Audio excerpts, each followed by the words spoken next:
Welcome to the Nick and Matt Show, bringing the player interviews you want to hear and the hot topics you want to discuss. Recording live in studio, here's Nick and Matt. What's up, everybody? Episode 148.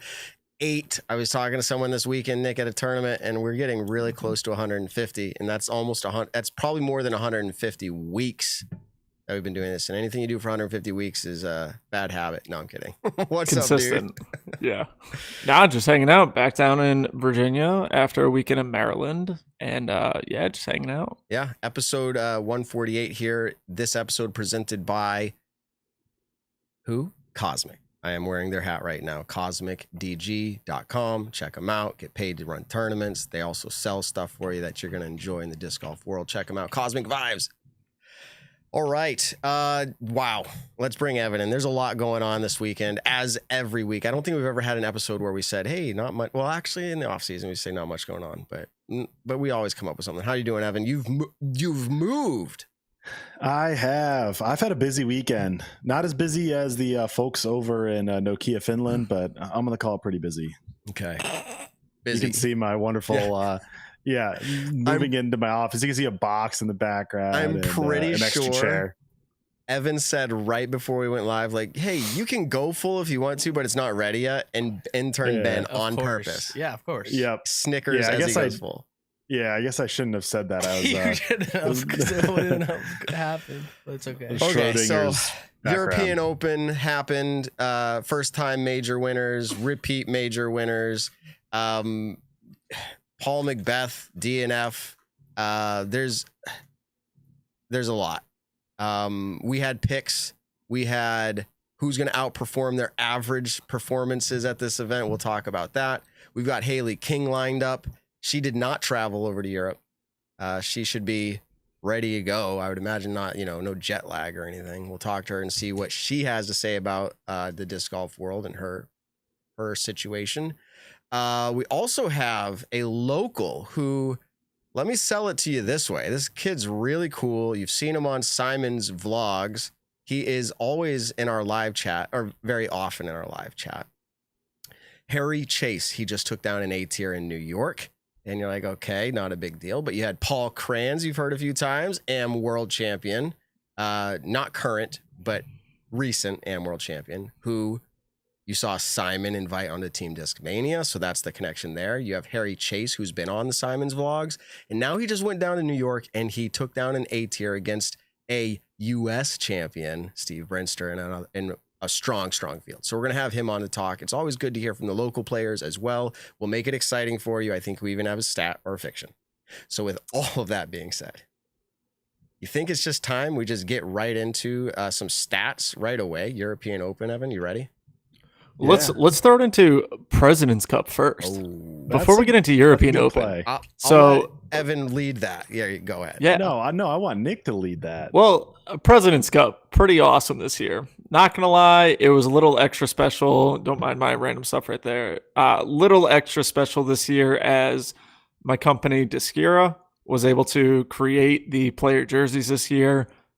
We actually brought a lot of them in-house as well, sold them online, and the Team USA ones sold out very quickly. Horrible. No, I'm kidding. Yeah, I haven't been told that yet. Okay, I just have to bring the controversial take. Yeah, exactly. So, anyways, it was really cool seeing the best players in the world representing their countries with jerseys that my company was able to provide with them. Shout out to UC and the Discmania crew and the European Open crew for even giving us the opportunity for it. And shout out to all the players during President's Cup. It was pretty awesome. But we still have some Team Europe jerseys. They're the blue and gold. They're pretty awesome looking. They say Team Europe on them. But anyways, they're on DisceraDG.com. But it was a pretty awesome experience. Evan, take it away. All right. Well, the losers have the jerseys still available. I say that with love, of course. They made it incredibly close. USA has historically dominated this event, and I don't know how much we've talked about what the format is. So let me back up a second. It's continent of US versus continent of Europe. They form teams. you have in the history, it's been anywhere from like 4 MPO players to like 7 or 8 MPO players. And then it's always consistently been 2 FPO players. And so this year, I believe it was 6 and 2. Honestly, it's kind of a blur because this week has been so much disc golf to take in. But Team Europe was leading after the stroke play portion, which is how you start it. And then they play 2 9-hole rounds, and they play the official course that you do for the tournament, but select holes. Team Europe was leading halfway through at the mark. They then get paired up to play match play. And it was looking good for Europe. Then it swung way in USA's favor, and then it kind of swung back to really close. And I wasn't able to watch the end of it. But I do know, I think it was Lori Lettinen versus Paul McBeth, correct? Nick, you might know this better than me if you want to take a swing at this now. No, you're good. And Lori had I think I heard 15-foot putt to either tie or to get the win. I'm not sure exactly, but wasn't able to cash it in, and Team USA goes into the victory. And that marks 11-0 for Team USA. They've won every single iteration of this event all throughout the years, undefeated. And it felt like it was as close as Europe is going to get. And it feels like the momentum's all in Europe too. I think going into this event next year in 2024 President's Cup, it's going to feel neck and neck, and I think people are going to be itching for Europe to get a victory, but not this year, not quite yet. Okay. I was trying to track some of that. I'm sure it was really good. Corey Ellis is texting me right now. We were trying to line him up. He says he'd love to be on maybe next week. So there's that quick shout out there. He's just landing in New York. He's back, quote, home in the USA. There you go. Sorry for that interjection, but it was going on right now. Yeah. Well, let's swing it right into the recap of the European Open. And I'm going to hold off on the winners for just a second. And I truly am not dogging on Europe. I love all the Europeans. I think so much growth and so much to like positivity to look in to the European game. But I do have to share a stat that there was no Europeans in the top 10 of MPO at the European Open, which is close as the President's Cup was between the two continents. The actual tournament was very much in the US's favor. Of course, we've seen all but one of the winners of the either side previous to this event being a European, but then we saw no Europeans in the top 10. But in the FPO side, let's talk about a specific European, Kristen Tatar, who wins this event in dominating fashion. Like, if you tuned in for literally 2 seconds of this tournament, through any round, doesn't matter which one, I think you were going to assume that Kristen Tatar won. I mean, people were probably assuming it before it started, with Paige Pierce having that injury and Kristen Tatar just being as dominating as she was. That's not to discredit the other players in the field. I mean, Katrina Allen just beat her in Minnesota and was in the field. But even after that round one, you could just feel that like Kristen was on her game. The other players were just, I don't want to say off, but just not as dialed as Kristen Tatar was. I'm not sure the strokes after round one. It might have been around 4 or 5 or 6, but round 2, I believe it was 13 strokes. We ran a stat that was, oh my goodness, I'm blanking if it was 4 or 5, but around that range of ever 13 stroke lead through 2 rounds. She was off to a record pace. Ended up being a 16 stroke victory for Tatar. That's 3 in a row now. She won Worlds. I don't have these numbers. I'm going to interrupt you and ask this question just for fun for in the middle of stats. And this isn't this isn't a long discussion. Like, what kind of fan are you? Are you most excited by this? Like, you're eager to watch how it finishes out with a large lead, or are you most excited by a tight finish? I'll answer first. It's an exciting tight finish that I'm looking forward to. I'm excited for her, but I'm kind of bored by watching the event. Either of you? I guess if it's one of my friends who I'm really rooting for, you're like, more strokes. I don't care, 4 strokes, 8 strokes, 10 strokes, whatever. I just want to see them win, whether it's tight match or not. But if it's not one of my friends really in contention, then yeah, watching a tight battle is obviously a lot more fun. Like what we just had at European Open. I mean, I'm pretty good friends with AB, and I was rooting for him the whole way. And then when hole 16 happened, which we'll talk about in a bit, Corey Ellis was my guy to root for because another Team Discraft player. I think he's an incredible dude, super, super nice. And, but yeah, so that was exciting in and of itself. I bring it up. I'm just being honest. I found it hard to engage with the FPO competition because of that. Again, I think it just was not as exciting for me to watch. I kind of was like, well, we know what's going to happen. Like, that's where my mind was. So I don't need to be glued to the TV. All right. Well, I think, sorry. I mean, look at it like Worlds last year in the FPO division. Kristen was kind of running away with it going into that final round and just progressively throughout that round. But you really want to see Kristen win her first Worlds. Oh, yeah. So you're excited and you're in tune with it the whole time. Same thing. This was her first European Open win. She hasn't played it since 2019 because of injury back then. So it was really cool to be able to see her win this event.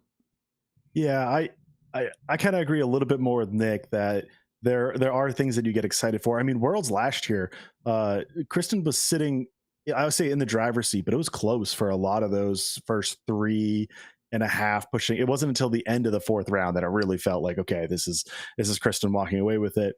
You had Hannah Blommers who was looking really good at that time before kind of the putting difficulties came in. I mean, she wasn't, a top level putter, but was not what we've seen in recent weeks. That being said, that was exciting throughout the tournament. You were engaged, and the final round was a little bit of a cakewalk, but it was so exciting. Like Nick was saying, getting that first win, you saw that lead just explode. And when it gets so far in one direction, that gets really exciting too. So we saw that at Champions Cup. She was a hot round all 4 rounds, and then has this 14-stroke victory. For as big as that field was at Champions Cup, they had so many women in the FPO field that it was the largest win we've ever seen with that number of players. And then we come to European Open. I mean, field's a little bit slimmer. We're not seeing all the best U.S. players over there, but still, a solid field. But you're seeing her just have this dominance. How far can she push it in one direction? That's a tough mental battle to want to push as hard as you can for all 4 rounds. I didn't get to catch the last 2. I mean, it's also at not the best time zones for the U.S. people watching, but from watching scores, it looked like, she either just kind of came back to earth a little bit, or she was taking her foot off the gas and was just trying to play. She had the victory as long as she just didn't do anything crazy bad. And that's exactly what she did. She just kept on rolling and got the win. That's another great little point you brought up. We got off topic of the stats, but the time zones and watching it, it was, and I'm talking, but you're leaving Evan up. That's cool. Oh, my bad. I was typing to the chat. I don't mind, but it makes Evan feel awkward. Yeah, I'll start mouthing to Matt's words. Sorry. That's okay. Is knowing when I woke up, like the round was already over on the East Coast, and so what I would do, and it was cool thanks to DGN and, the coverage, like I could turn it on and have it playing when I wanted to during work. Like I could have it on the TV on the wall and I could watch it and get it kind of live, really not live, but like for me experiencing it live. But again, like being able to see the score and going, 15-stroke lead or whatever. So anyways, it was really incredible performance by her. I'm not taking away the performance. I'm taking away the excitement of wanting to tune in to watch it. Maybe to watch her finish out. Like I want to see her finish and be excited. Yes. But every play, it's kind of like, Anyways, enough of that. What else do we got for stats? Well, to round it out with Kristen Tatar, that's 3 straight majors she has won, going back to Worlds and Champions Cup we were mentioning. I mean, Worlds was by 8 strokes, Champions Cup was by 14. This one was by 16. A lot of dominant wins, of course. She's only the 5th player ever to win 3 straight majors in FPO. I mean, the likes that she's with, Juliana Korver, Elaine King, Paige Pierce, and Valerie Jenkins. That's elite class that, Kristen Tatar was probably already with, but another accolade that she is now with them. She also has completed her career Grand Slam. That's winning all 4 majors. Of course, disc golf has had a variety of majors throughout the years. Worlds has been the consistent one. USDGC and US Women's kind of came in at the turn of the century. European Open has been every other year, kind of mixed in with some other European majors. But now we kind of have a consistent 4 majors a year with European Open, Champions Cup, and then Worlds and US Women's /USDGC. So Tatar is only the 2nd player to win the modern Grand Slam. Of course, that's just the last 2 years, so it's a pretty small list anyways. Paige Pierce did it first by winning Champions Cup in 2022, but Kristen Tatar gets it here. She won U.S. Women's in 2019, just to clarify, if that wasn't already known. So this is her 4th major win of her career. Is that the correct wording, Evan? You're a big sports guy, and like to say career Grand Slam is a thing. To me, it feels like it would need to be in one season, like Paul did. But you're specifying it career. But is that a thing in disc golf or in all sports? I can't speak for all sports. I mean, it comes from tennis, if I'm not mistaken, yep. Which is not my forte. We didn't coin this term. We kind of heard it around in pre-event. Okay. That putting the career in front of it. But as far as I know, Grand Slam is winning all the majors in a single season. So we've only seen her do 2 out of 4. You can specify. So she's 2 for 2 right now, though, this year. Yeah, she's on her way. Yeah, which brings me to my last stat: is we have never seen a major sweep for a season with, I'll say 3 or more majors, but we're in the four major stretch. So also not 4 or more majors. In the FPO division? In the FPO division. Okay. Thank you for correcting me there. Gotcha. Because I knew Paul was going to come out of the woodworks and be like, damn it, Evan's messing with me again. Yeah, right. He'll get it. I'll get a teaching moment. Yeah. I wasn't trying to condescend Paul last week. I just want to be clear with that. I just thought it was a cool stat that there was a non-US national tour event. Yeah. But yeah, good catch there. Thank you for that. Gotcha. We've never seen an FPO major sweep for 4 or more events. We saw Juliana Korver do it in 1999 with 2 majors. And then we saw Valerie Jenkins win 4 in 2008, but that year there was actually 5 majors. So she won 4 out of 5, which kind of hurts almost, but I don't think she won 4 in a row in 2008. I think it was 4. She won 3. Angela Shigfree won 1, and then Val won the 5th, I believe, if I'm not mistaken. But that's all my Kristen Tatar stats for now. Actually, nope. As I'm saying this, I realize I got one more that I want to talk about. We'll bring it back to Disc Golf Pro Tour points. We've talked a lot of majors. She now leads by, let me pull it up real quick, 336.25 points over Katrina Allen in second. She already had this record, but with the win in a major, it grows even more. This is the largest ever points lead in Disc Golf Pro Tour standings history, going back to 2016. Of course, we see more events now than ever, but we're also seeing more parity maybe more parity in MPO, because obviously Tatar has been so good. But we're seeing more players on the Disc Golf Pro Tour than ever. So very cool to see her have such a large lead. I think it's now 5 calculated weeks in a row that she's either tied or grown her record of largest lead ever.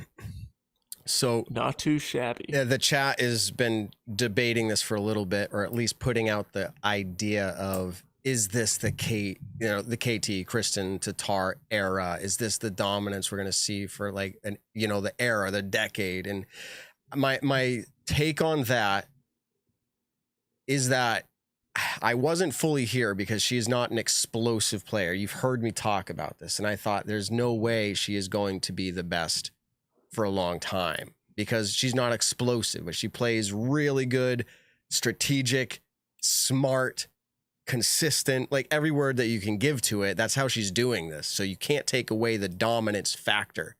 But if you were to put somebody up there that you can see throw explosive shots in the FPO division, and you can see someone who's taking extreme, and maybe it's because Kristen doesn't have to do that. She's like, I don't even have to do that. So why would I?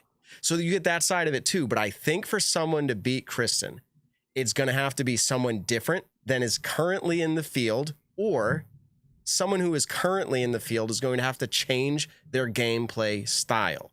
Because I know the talent is there, but we're seeing a formula from the other FPO players that's not really working. Sometimes it works, as we see sometimes, but it's not consistent. So I feel like either the gameplay strategy, mental game, something's going to have to shift for some of these players, or it's going to have to be a new player to come on the scene who already has those skills and just ready to learn disc golf. So I don't know. See, I don't know. The thing is, like, Kristen, kind of looking at her stats right now, Kristen was first in fairway hits, 6th in park percentage, 2nd in circle 1 in regulation, 1st in circle 2 in regulation, 1st in birdie percentage, 1st in circle 2 putts, 5th in circle 1x putts. Like, she is consistent in every single part of the game right now. And there's no one else that really has that consistency unless Paige Pierce is playing her absolute best, unless Katrina Allen is playing her absolute best. I think that's when they kind of rival them. But even still, I mean, Kristen's last round, she took 5 bogeys or something like that? Yeah. On a season-long 5 scale, bogeys. though, you can pick out weaknesses in Paige Pierce's game or Katrina Allen's game with ease. Like, as great as they are, they have like clear weaknesses that, the viewer can see. Of course, every player is probably going to have weaknesses that they see. But with Tatar, it's so hard to see any, like, I couldn't tell you her weakness right now. Yeah. Like, I literally cannot analyze it. I mean, I think Brian Earhart has even said it, who, one of the best player turned analysts we have. He has said that he can barely name times where he questions what she does or when she messes up. Go back to kind of what I said a minute ago, though, and I'm not saying it's like something super amazing, but we don't know because she's not in those situations enough to see if there's a weakness. Like, I hate to bring it up, but remember when Ricky and Paul used to go to the end of Worlds or wherever it was, and Paul said something, I'm going to take it out of context, I'm sure, but along the lines, you can count on Rick to choke. And if we've seen her in a few scenarios. I'm trying to think here. Waco, she didn't choke, but it kind of, I hate to say it was given to her, but it was a little bit given to her on the last hole where it was like, okay, like she earned it. Yes. But long story short is we need to see her in more of those scenarios. Like AB, and we didn't talk about this yet, but AB, as people would say, 10 cupping the island shot 5 times in a row. And then seeing Corey step up in absolute perfection. And that shot in my mind, I don't know if it actually gets enough credit. Like, put yourself there and be like, now I just have to execute this perfectly after seeing someone else not do it. And I guess my point is like that's clutch. He's under pressure. He did it. And we're going to talk about is AB, was that choking or not? But anyways, clutch we saw out of Corey there. And I guess what I'm saying is if we see Kristen in more of those scenarios where someone's challenging her and she's rising up in those scenarios, then we might start to see a weakness. And maybe we won't. Maybe she rises up and we go, it's absolutely not there. But I think you need to see more of that before you can determine if she has a weakness or not. The thing is, she's just so much more consistent than everyone that she never has to, like, she's rarely in that position. Especially on a 4-round event, 5-round event. And if we had more, 6-round event, 7-round events, she would just keep increasing, I think, every single time. But the longer the event goes, I think Kristen just shows why she's able to be in the position that she's in right now. I mean, she was first in strokes gained putting, tee to green, OB rate, all those things. She was first. And no one rivals that. Preserve open, right? So I do remember after that event, we talked about it a little bit. It was like, I didn't ask her. I asked Katrina, did you notice Kristen pushing harder? And Katrina form isn't paying attention to other people's games. She's not even barely paying attention to hers during the round because she's trying to have a strong mental game. But from a fan's perspective, I saw Kristen pushing harder than we normally see. At least that was my perspective. Like taking aggressive putts when she normally wouldn't take aggressive putts. She would take good putts. And she didn't win. And I don't know that's a weakness, but that's a scenario where she had to fight, and it's different than her game usually is. She waits for others to make mistakes. That's my perspective. I don't feel like she's the one that's like the shark in the water. Like, I am going to like execute something to like scare you.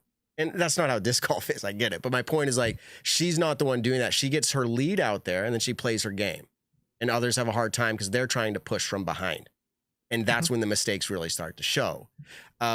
Seeing her push from behind, I want to see that more. And again, we may never see it because she's that good to get out in the front. Like, so I don't know. Even with the tournaments, I know Evan has a stat for it, but even the tournaments that Kristen is behind going into that final round, she hasn't done well at. Evan, do you know the? Ooh, interesting. I'm trying to figure out the. Is it like 0 for 13 if she's down by 2 or 3 or something like that? I think it's 3 or more. If she's down by 3 or more, she hasn't won ever. Yeah, maybe. And so she's maybe not. I'm onto something. So you can consider that, be like, hey, maybe that is their weakness. But the other thing is that we have to realize as well is we are seeing such dominance out of Kristen Tatar. It's very similar to like what we saw with Paul in 2015. Eventually, they will lose a tournament. Like in 2015, Paul lost to Michael Johansson at Hall of Fame Classic. Tatar's Kristen lost- Tatar has lost plenty this year. Like Mhm. she Yeah, has. exactly. Like it's not like obviously Yeah. it's an incredibly like her rate at winning is so incredibly Yeah. high, but she still has been losing. It's not a Paul in 2015 Yeah. Or 2019 We're even. And winning it's every. not- Yeah, yeah, I it's meant not more so Juliana- for majors. Yeah, Like and we're it's- seeing. Juliana know, Korver and I think yeah. 99. I mentioned that for majors. I think that was the year Yeah. that before the Elite Series that she won all but like one or two events. Mhm. Yeah. So it's not that type, but it's obviously a different era too. So it's kind of hard to compare. But I think it's the game itself. Like we haven't really seen the wheels fall off. I mean, you could argue Open at Austin last round or Jonesboro, I think second round, but also third round. She kind of fell behind and other players clearly stepped up more. And there's, 5 players in the hunt more than she was. But like, even then it's not like other players we see who really, really fall off and fall way behind and drop, things don't look, I mean, even like think about Calvin in the final rounds of the last few tournaments. Obviously European Open's one thing, we'll get to that, but his putt at PCS Open and Preserve, like it was very clear, like everything was fine except for the putter. And we don't see that type of change in Tatar week to week. Yeah, we'll just wrap it up, guys. Leave your comments, message us, let us know your thoughts on our topic here. I didn't prepare that conversation as I don't normally prepare through them, but that was just a thought I had. I'd like to see more of her having to challenge from the back, but we might not see it because she's so good at getting out in front. But anyways, and that's that. So we're getting ready here in a minute to get HAILEY King in, I would assume. But let's go ahead and talk about a few things. One is following up on, let's see here. A giveaway. We have our 10,000 subscriber giveaway. So we're close to 10,000. Right at the time of recording, we're a little under 400, like 390 something. Once we get to 10,000, we're giving away that $2,200 valued package for the MVP Open experience. You've heard it. If you haven't, go back and check out that episode with Steve Dodge. It's massive. It's totally worth coming out for the whole week and getting a full experience in. But we're giving that away when we hit 10,000. If we wait too long, we're not going to be able to give it away. The way we're giving it away is by engagement on social media, tag us and everything, go everywhere, and we're just going to notice it. It's going to be across all social media or however, but that's the way we're giving it away. But we're also doing a giveaway in the next 48 hours to somebody who subscribes between now and then. Now, a lot of you now are like, well, man, we're already subscribed. Well, I'm sorry about that. You guys have been supporters of the Nick and Matt show. You don't get a chance at this. But if you subscribe in the next 48 hours, you have a chance to win this. I am going to do a random number generator, and it's going to be an hour. So it's going to be 1 to 48. If it's 12, that means I'm picking whoever is last subscribed at the 12-hour mark. If it's 36, it's whoever's last subscribed at the 36-hour mark from time of recording, which is, what is today? July 24th. And 24th. We'll do it at the completion of this show around 9 o'clock so Eastern. So what's today? Monday. It'll be Wednesday evening. We will announce who won. You just have to choose when you're subscribing. That's all I'll say about it. I'm not going to tell you when we've picked the winner. It's going to be someone between hour 1 and hour 48. And we're going to give away a couple discs and some swag. We will shout out your username. You'll have to contact us. That's the only way we can really do that. And then let me get this out of the way. 30 seconds left before we bring in HAILEY. Intern Ben and I played in a tournament this weekend, and it's always a battle to see who can take it down. We've been playing the same division for this year mainly. We went into it and we knew there's a lot on the line, stressed out, pressure packed. And I just want to say, Intern Ben, you beat me. Good job. I did it. Dang. I didn't even know that. To be honest, I didn't even know either of you were playing tournaments. I heard some stuff in our group chat and was like, maybe, I don't know. Maybe it's just a normal round. Well, he beat me very by cool. 3 at the end of the day. strokes. 3. And I had to I Over did a 2 rounds? turkey. I did like a turkey in the last 5 holes to even get it that close. It was just not good. 2 rounds, yep. 2 rounds. Three strokes over 2 rounds. Yeah, that's Well, pretty close, I'm just going to summarize it because nobody wants to hear a full disc golf round recap. So I thought of a quick way to say this. Over 36 holes, 5 holes cost me 10 extra strokes. 5 out of 36. So there you go. Wow. So did you have a the bunker hole at the beach. Let's just say I had an uphill challenge after that, and to get to +1 after 10 extra strokes, I was like, okay, at least I had some birdies in there. All right, good job, intern Ben. Yep. Till the next time. I was heavily relying on my HAILEY King con. Oh man, that's the trick. Go get one. All right. I think it's sold out on Innova, but go find one somewhere. All right, here we go. Let's bring HAILEY in, everybody. HAILEY King. I don't know where she is in the world, but I don't think it's Europe. So Carmen San Diego. what's up, HAILEY? Hey, did we do an audio test? No? Hopefully your audio works. What's up, HAILEY? Hi. Yes! It works. Look at Okay, that. perfect. That's good. Okay, so welcome to the show. We're really excited to have you. You did not go to Europe, correct? Correct. I mean, if you were there, you weren't playing. That would have been pretty cool, I guess. All right. So what'd you do? You're at home. Were you relaxing? I see some videos of you like doing more push-ups than I do. I'm getting nervous for myself here, but maybe I came out sore from the tournament. So like, what have you been up to? Yeah, honestly, I've just been chilling at home playing a lot of Fortnite, but when I'm not playing Fortnite, I'm putting and throwing in the net in my backyard. I've only played one course since I've been home for this little break. I don't like to go out to the course, so all my work's done in the backyard. Is it because Gotcha. you don't? This is going to come off really sounding mean, but it's not. Like you don't have friends that just want to go out and play. It's like a work practice session, and you don't want to do that like out by yourself on the course. Yeah, I don't like practicing for disc golf on a disc golf course. Like I like playing disc golf when I'm on the course. I like having fun when I'm out there. So if it's not in a tournament, then I don't want to be like serious out on the golf course. Okay. Gotcha.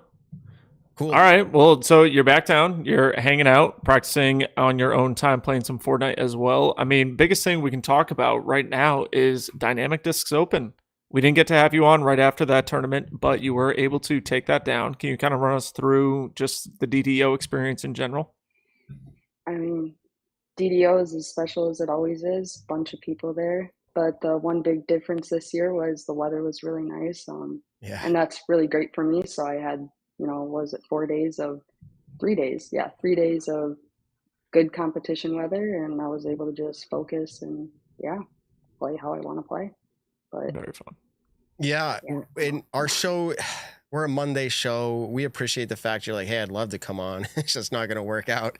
And like we started our show tonight and Corey's like, I'm literally landing in New York like right now. It's not going to work. It's like, it's the nature of a Monday show. Sometimes it works, sometimes it doesn't. So what's new? Anything new? Again, you've been posting these workout videos a bit, talking about mental and physical with maybe it's a coach of sorts. Like, tell us about that. yeah, I have a scientific sport consultant. So, I mean, he does a lot of bodybuilding. He's pretty sure, no, I know for a fact he's the smallest man to lift 1,000 pounds, squat What? 1,000 pounds. So, yeah, dude is very well accomplished, and his fiance is also very well accomplished in Brazilian Jiu-Jitsu. So, they're actual athletes. They're not just like consultants, like they've done it before. So they know what an athlete's mind is. And I feel like we think similar, and he's able to, use his past experiences to kind of help guide me through what I'm currently going through. So yeah, that's basically the biggest change. And I think it's been very helpful having a professional athlete be there on my side to help me. Do you care to elaborate at all when you say currently going through? Is it something private, or you just mean like generally in disc golf, like your current scenario? I mean, just my physical weight, like that's always been an issue. And this year I made a goal to like not go below a certain amount, and I haven't gone below it yet, that I was going below previous years. So just mainly like the physical and a lot of mental too, but mainly right now it's the physical stuff. Yeah, you're I don't know anything specifically about you, but my roommate in college was always like, I gotta down these protein shakes because I gotta bulk up. And I don't know. I mean, it's something for everybody for sure. So that's incredible that you're working on that. And then the mental side of it, what does he have to offer there? Because I think you've made mention about that. Yeah, so like he was in competitions and stuff like that. So he did solo competitions as well. So like I think there's a big difference between team sports and solo sports. So having somebody who has taught ball golf before, as well as being a professional athlete themselves, being able to mix those two, it's able to easily transition into my brain, I guess. It just works. Something about it just works. What takeaway or thing that are you most excited about for the mental side of it right now? Like, has something clicked, or you learned something, or you're just happy to try it out or practice it, like, mentally? I mean, it's mentally, like, it's hard because the physical stuff is kind of being caused by the mental stuff, right? So, like, it's kind of, they coincide, right? So mainly right now, like, the mental side of the stuff, we don't have like a specific goal in mind. We're just trying to work at it, try to get it better. So then that way it all just translates. How do you see the mental aspect affecting you, I guess, that you would be able to gauge it's getting better? Like, is it something you think about after like a shot's made, or like, what is it that you would say, hey, I want to see it get better? Okay, so I guess a good example is just like an overall tournament weekend of like the first day that I get there to the day that I get home. Something that I look at is like, one, I don't look at my weight throughout the week, right? Because that's the big focus throughout this year. But so mentally, we're focusing on like if I'm getting drained at all, like if I'm getting really mad at certain shots for no reason, if I can't like let the anger go, why am I holding on to the anger and stuff like that? And then just kind of like just trying to push through it. And we're just trying to like figure out, I guess, what my emotions actually mean, on the disc golf course. Like, it's very confusing because I've been playing disc golf for such a long time. I don't know about anybody else, but I think our whole audience, however many it is this week, 20,000 maybe, they're probably all shaking their heads going, like, we understand, like, in some way. And they're not the pro athlete, but like, if I just go quick to intern Ben. Yes. How easy is it to get angry on the course after a shot and you're not sure why, but you're just upset? So angry, so much so that last tournament, I took my hat and like hit it on my thigh, and the clasps flew off and hit my card mate. Courtesy violation. He was instantly. He was very done. cool. I'll give him a shout out, Joe. He was very cool about it. But yeah, that was pretty embarrassing. It wasn't like anything crazy. I just my hat hit on my thigh because I missed like a 15-footer and then went bing, and I didn't realize it. But It's then time Ben, to sit in the timeout bench. Yeah, and then Ben comes here, and then the after show that nobody gets. Like, we talk about all of this stuff, and honestly, I hope he doesn't mind this. He's like, I don't want to be that guy, and I don't think Ben is that guy. Ben's that guy now. No, he's he not. turned into that guy. He's like a lovable explosive on the course. But I just want to. What are you gonna say, Evan? No, I think lovable explosive's that way to word it. It's like you're annoyed by it in the moment, and then it passes, and you're like, it's still fun. Yeah, playing. well, to clarify, I meant that guy as in like, even when I'm joking around, I'm very loud. That's what I meant. Okay. Like, I just don't want to be that loud guy on the course, because even if I like hit something good, I'm like, yeah, like, I just don't want to be the one that annoys. That's what I meant. I'm not the guy where I'm like freaking out on people. All right, that's not me. So I'm just thinking, like, I'm sure a lot of people are relating to that. And so do you feel like you have discovered any of that, like, for yourself? Like, you get really upset after a shot and you hold on to it, or like, have you figured out any of that? Like, what is that about? Yeah, I'm starting to like kind of figure out that my touring situation and just like everything about my setup right now to do my job isn't what I need exactly. So it's kind of causing me to be uncomfortable, which I then drag that onto the disc golf course. So if I don't have the perfect shot when I know I do it 9 out of 10 times, I get very, very upset. Okay. Well, I appreciate the fact of this candor and conversation. This is excellent for me, and that's being selfish. I hope you don't mind that we're digging like that. It's nice. Very relatable. So what are your touring plans for the rest of the season? I mean, there's a lot going on in the world, FPO and all that. Like, what are your plans? I'm just, if the normal tour is there, whatever happens, I'll be there. Yeah. Normal as in like if there's an FPO event, or just like normal if it's normal? Yeah. Yeah, like if like women are able Okay. to play. If it's only MPO, I'm not playing. There's a group of people out there, and I know this is like utopia somehow or other, but they're like, FPO, just play with the MPO and let's watch them dominate. Like, I don't know. So Go I ahead, want to Evan. swing it over to, you made an announcement recently. I don't know if it was this week or last. I'm kind of getting my weeks mixed together, but about a beer release. I want to hear a little bit more about that. Yeah, so there's a local brewery to Charlotte that's called Catawba Brewing, and they're massive fans of disc golf. So I recently, well, don't want to get myself in trouble here. One time when I was in Charlotte, I tried a Catawba beer and it was called the White Zombie, and I immediately fell in love. So I randomly DM'd them on Instagram and I was like, hey, any way we could work something out? And they were like, yeah, totally. So, you know, we met up with them in person, played a couple rounds of disc golf, and we thought the partnership was really good. And we're excited to move forward. Awesome. So is it like a Tour Series disc, but a beer? Like, I don't want to get into, you know, too money details or whatnot. Is it anything like that? Or is it kind of just like a branding deal? Is there any kind of cool info you can share in that sense? I mean, I did sign an NDA, so I can't really talk about it, but like, yeah, I do have a signature beer. Okay. And what is the beer, and talk about that. Did you have any plans with what type of beer or any of the brew process, or were you just like, make me an awesome one and I'll love it? Or was it after that one you tried? Sorry. Yeah, so after the one I tried, like, honestly, that was the first beer I've ever had that like I've truly been able to enjoy, right? Like, you know, you kind of just like throw some beers down, right? This one, I was like sipping it and I was like, okay, I need another one, but I don't want to get tipsy, right? So after I tried that one, I was like, this is something that I definitely want to, you know, go towards. And then they had some other stuff on tap, so I tried that and I was like, well, what if it was like a little bit of mix, you know, like what if it had some hints of that and hints of that? And then they ended up coming up with a beer, and it was a pale ale. So once I tried it, I instantly was like, that's it. It's a little bit citrusy, so yeah, I was down for it right away. Very cool. Well, I need to get to Charlotte then. So it's kind of funny to ask questions to competitors about their competition, but what did you think about what happened in the European Open? Like 16-stroke, I guess we're using the word domination. Maybe you have a different word, but like, what do you think about that?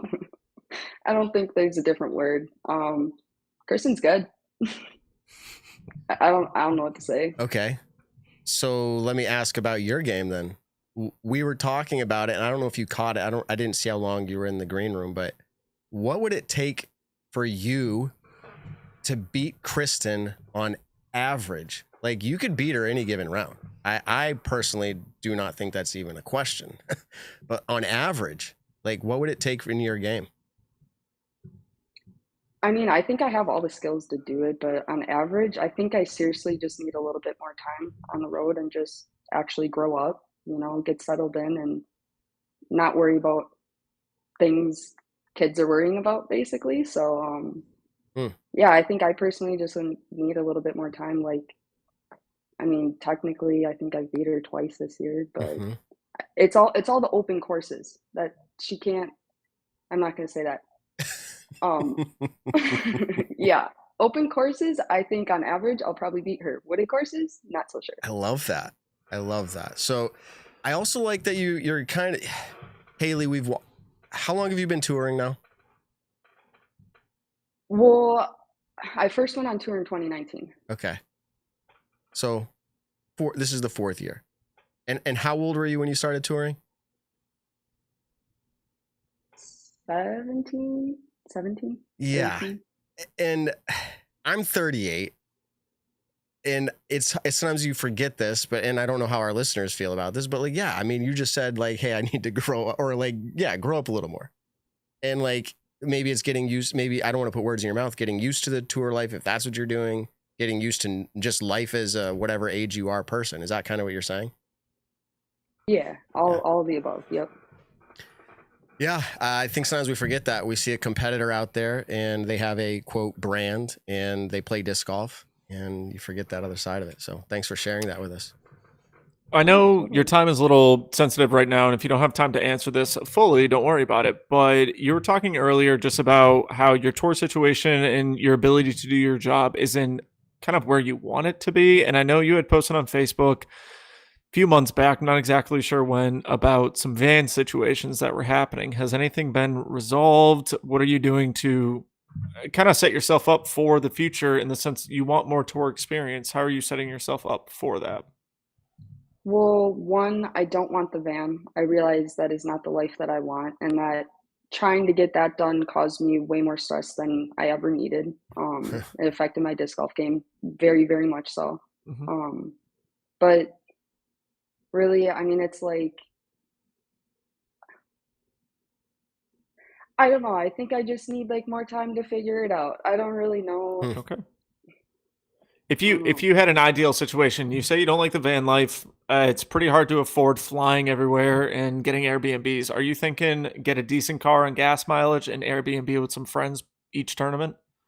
Yeah, that would be ideal. Yeah. Okay. Well, this is cool.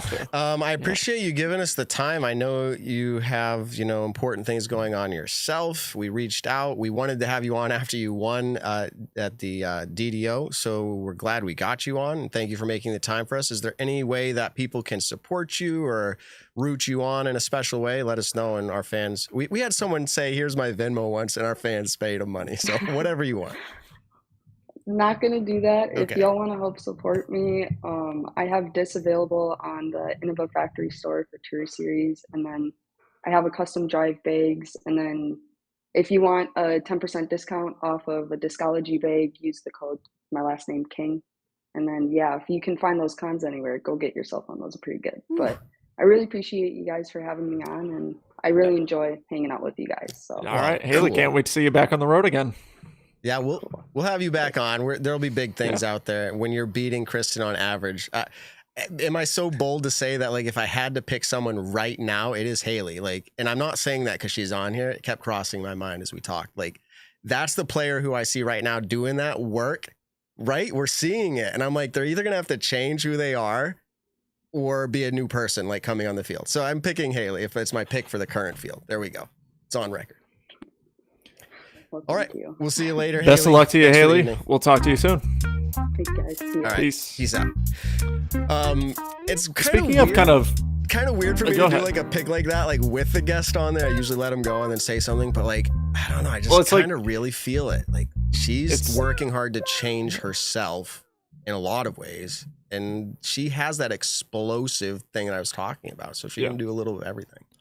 she's also younger than a majority of the other FBO players on tour right now. Like Katrina Allen and Paige Pierce, they've been in the game. They're not old by any means, but they've been in the game for a long time. Haley is still very kind of in her, I don't want to say infancy of her disc golf career, but she's still becoming a, I don't know, prime disc golfer in a sense. And I think when she, like, it really sucks. And the mental stuff that she's got going on right now in life. And I remember her post about the van was she had paid someone to fully restore her van, and that dude apparently like ran with all the money. I mean, dude, when crap like that happens, how are you not, mentally stressed with that? Especially if you're, throwing down 5-10 grand to someone to.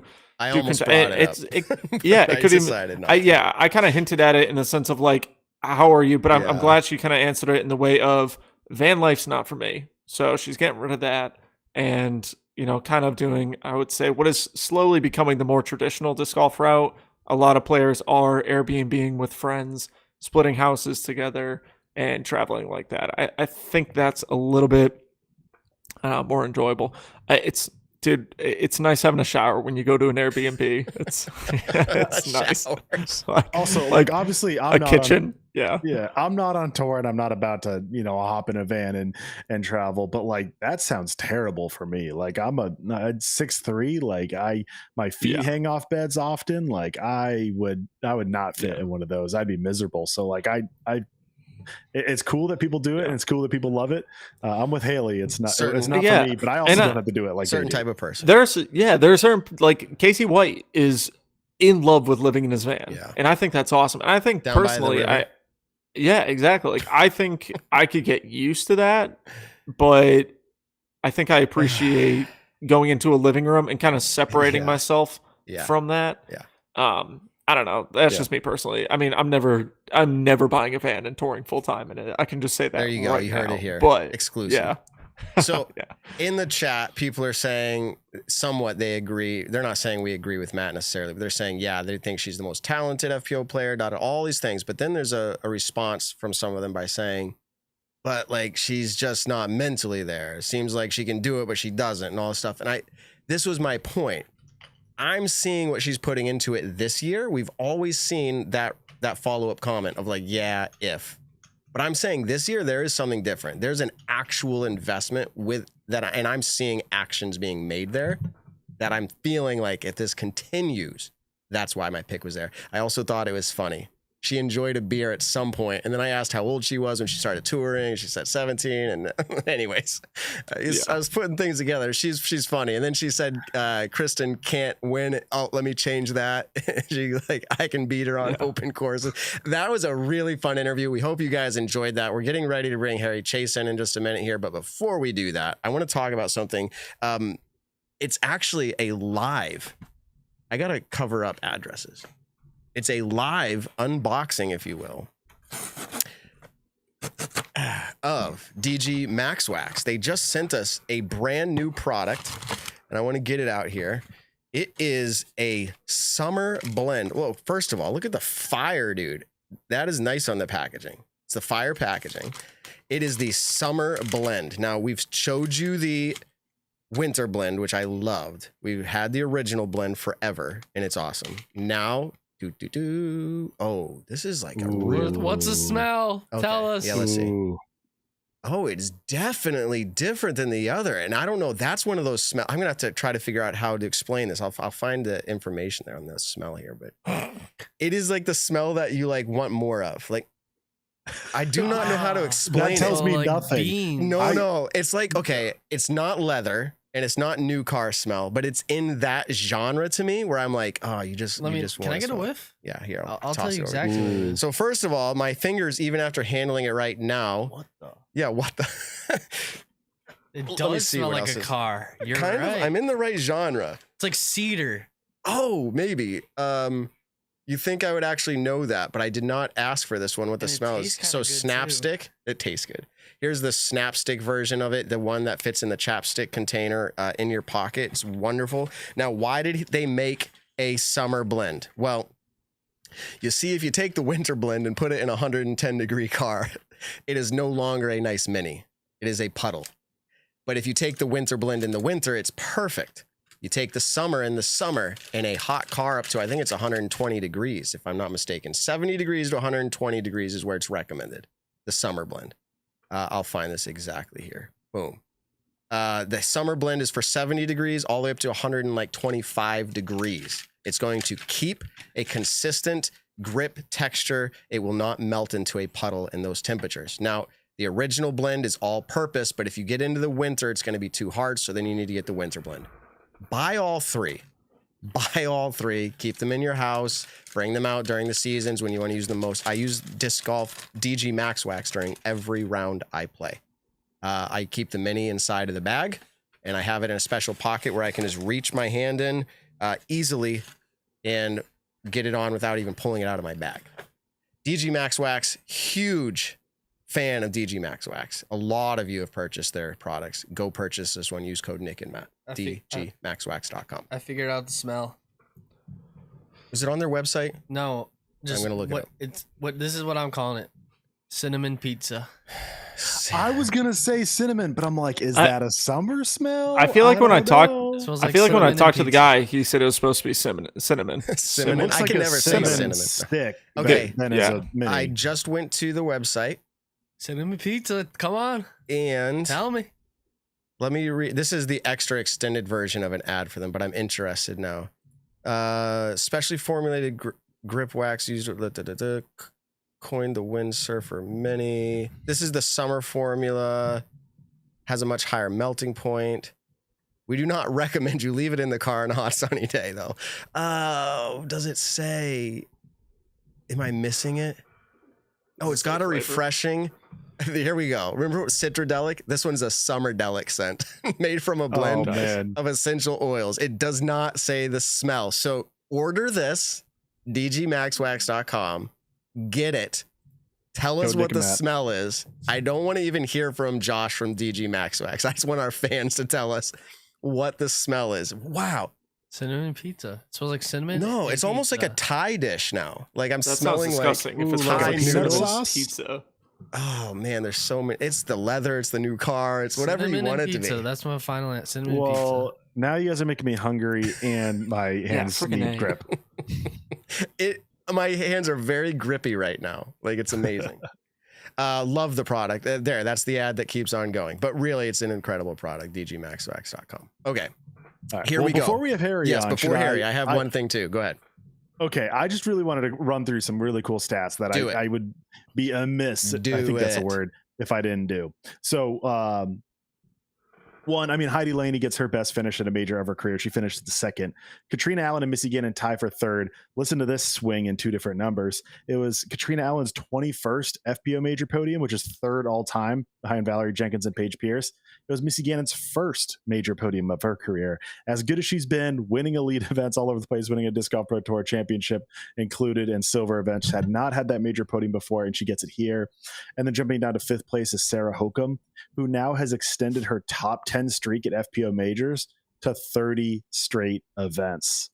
That's insane. And for players who have played in the last 2 years, that's the longest active streak. Paige Pierce, Katrina Allen both have lost that streak with finishes outside the top 10 in 2022. Kristen Tatar, though, is 13 for 13. So she has 17 to go, but is 100% of her career, which is very cool. And then we have to talk about Corey Ellis and the whole MPO field. We talked to FPO for a long time, all the cool stats. I mean, we said, what's better, a hectic event or a domination? Yet we talked about the domination the whole beginning of the show. So, Matt, I know you have a topic. I don't know if you want to get to that before I just recap the MPO and what was going on. It kind of. Let's do it because we had picks of who was playing above the average at the European Open. And let's do it. Yeah, we said who's gonna win. Who's your pick for both MPO, FPO? Then we said who is going to play above their average, and that was average considering all tour events. Now, my math is going to be a little bit off. I did use Statmando website. Their math isn't off, but it's calculated, I think, after European Open, right? Like it would be included in that number if I did it today. I would say you should do it without the European Open. I wasn't looking long enough to be like, how do I eliminate European Open? But I don't think it's a big enough factor. With the results you'll see, it's not like it's a big enough factor where someone would have won. Yeah. Okay, so I had picked Yuli, and Yuli was 49th average. 49th average, okay, the last year. He finished in 32nd. Hey, that's points for me. Hokum, she had a 15 average. She finished in 5th. I do not know how I picked that, but she did it. I got 27 points total. Okay, that's what I got. They placed above. Nick, you picked Jeremy Colling. He had a 41st average the last year. He finished 41th. Yeah, 41. 41st. Sorry, it's like The Hobbit. And he finished in 44th. So you lost. You negative 3 points. Underperformed. Yeah. He was doing very well the first 2 or 3 rounds. Yeah. And then KT Tati, or however you say it, 27th average for the year. She finished in 17th. Your total score, which is last. No. Your total score, 7 points. So I have 27. Sick. You have 7. Evan. Sick. Antila. Nicholas. 21 average. That's his place. He finished 23rd. The potential was there. Wait, 21 average? I thought it was 30. Are we doing silvers too? Oh, maybe that's okay. I did whatever you sent me. This is your fault. You sent me a link. I just do a profile. You got to select the tours, but I didn't make the rules. So what would it have generically defaulted to? All events. Oh, so yeah, I guess it's silver then. Yeah, but it would include non-tour events too. But I'll say this, Matt. Right. I'll write a quick query for you so we can just plug in and calculate this automatically next time. Maybe get points. But no. This is the official for this week. Oh, okay. I don't want to take that away from you. I'm saying next week I'll get it done for you. Okay, Evan. So you picked Saarinen, 24th place average finish over the year. She finished in 13th. So you got points there. Oh, and to go back a second, I forgot. I sent you a link to Elite and Majors, and that link should have not included the European Open yet. Oh, so you should be good. Then it should be good. Yeah, whatever the link was. I forgot I sent you that link to the stats. Yeah, okay, good. So we're good. I was thinking that's okay. Specific player so you got profiles. 9 points. So you eked out over Nick by 2. Beat Nick. Let's go. Somehow I have 27 points though. I'm just gonna keep pointing that out. And then intern Ben, you picked Burridge. Robert, talk to me. How do you think he averaged the last year? Like, pick a number. 35. Yeah, close. 36. He finished 35th. You get 1 point. Tartan, 10th place average, finished 15th. So you get -4 points total, Ben. -4. I picked the worst. So I guess I win that one. Nice. And so did you want to finish out and round out your stats? I just wanted to bring that up because that's part of NPO. I want to at least just cover Corey Ellis real quick. There's so many cool stats down the leaderboard that I want to get to before the show. Yep. For the listeners, hold me to that. But we do want to get to Harry Chase and learn about him and talk to him. But Corey Ellis wins his first ever major title. I think a lot of people knew that going into it. He hadn't even won an elite or silver event before this. Very cool to see him get the victory. That does make it 3 first-time majors in a row in MPO, with Isaac Robinson winning Champions Cup earlier this year and Gannon Burr last year, although each of them had won an elite or a silver beforehand. The last time we saw 3 straight first-time winners was back in 2018 when Greg Barsby won Worlds, after Eagle McMahon won 2018 Kona Beach Day, and then Nate Sexton won 2017 USDGC. Those names are all classic, very good players that we know in disc golf, but they had not won a major before that point. The last time before that, listen to this, was 5 straight times from 1986 Worlds to 1990 Worlds. That was when we only had 1 major, being Worlds. Ken Climo was the final name on the list, and the streak broke because he went on to win it the next year and was no longer a first-time major winner, and then he won it a few more times after that. And I think a lot of people are going to point to Corey Ellis's history and heartbreak. I think we probably first saw it at D-Glow in the playoff. Maybe there was a time before that I'm missing. But when he goes to a playoff with Calvin Heimberg, he had the lead, I think, with 2 strokes with 2 to go, and then 1 stroke with 1 to go. And then goes into a playoff and goes OB with Calvin Heimberg winning. And then, of course, MVP Open, that's probably the biggest one people will mention, had the... Ben has no idea what he's doing right now. He was tied Not taking at 18, the ball but for that. I didn't touch anything, actually. Did I? Yeah. No, I didn't. Moved the mouse on your side. Oh, I don't know what I And then I was texting Harry, and then intern's throwing me under the bus. It's okay. All right. I get to throw All to it say back. that there was the heartbreak at MVP Open with that upshot. And then we even can go to Portland Open earlier this year, where it was a 3-player race between Adam Hammis, Aaron Gossage, and Corey Ellis. He goes OB on 18 earliest. And then we'll get to you in a second. I'm doing the recap, Harry.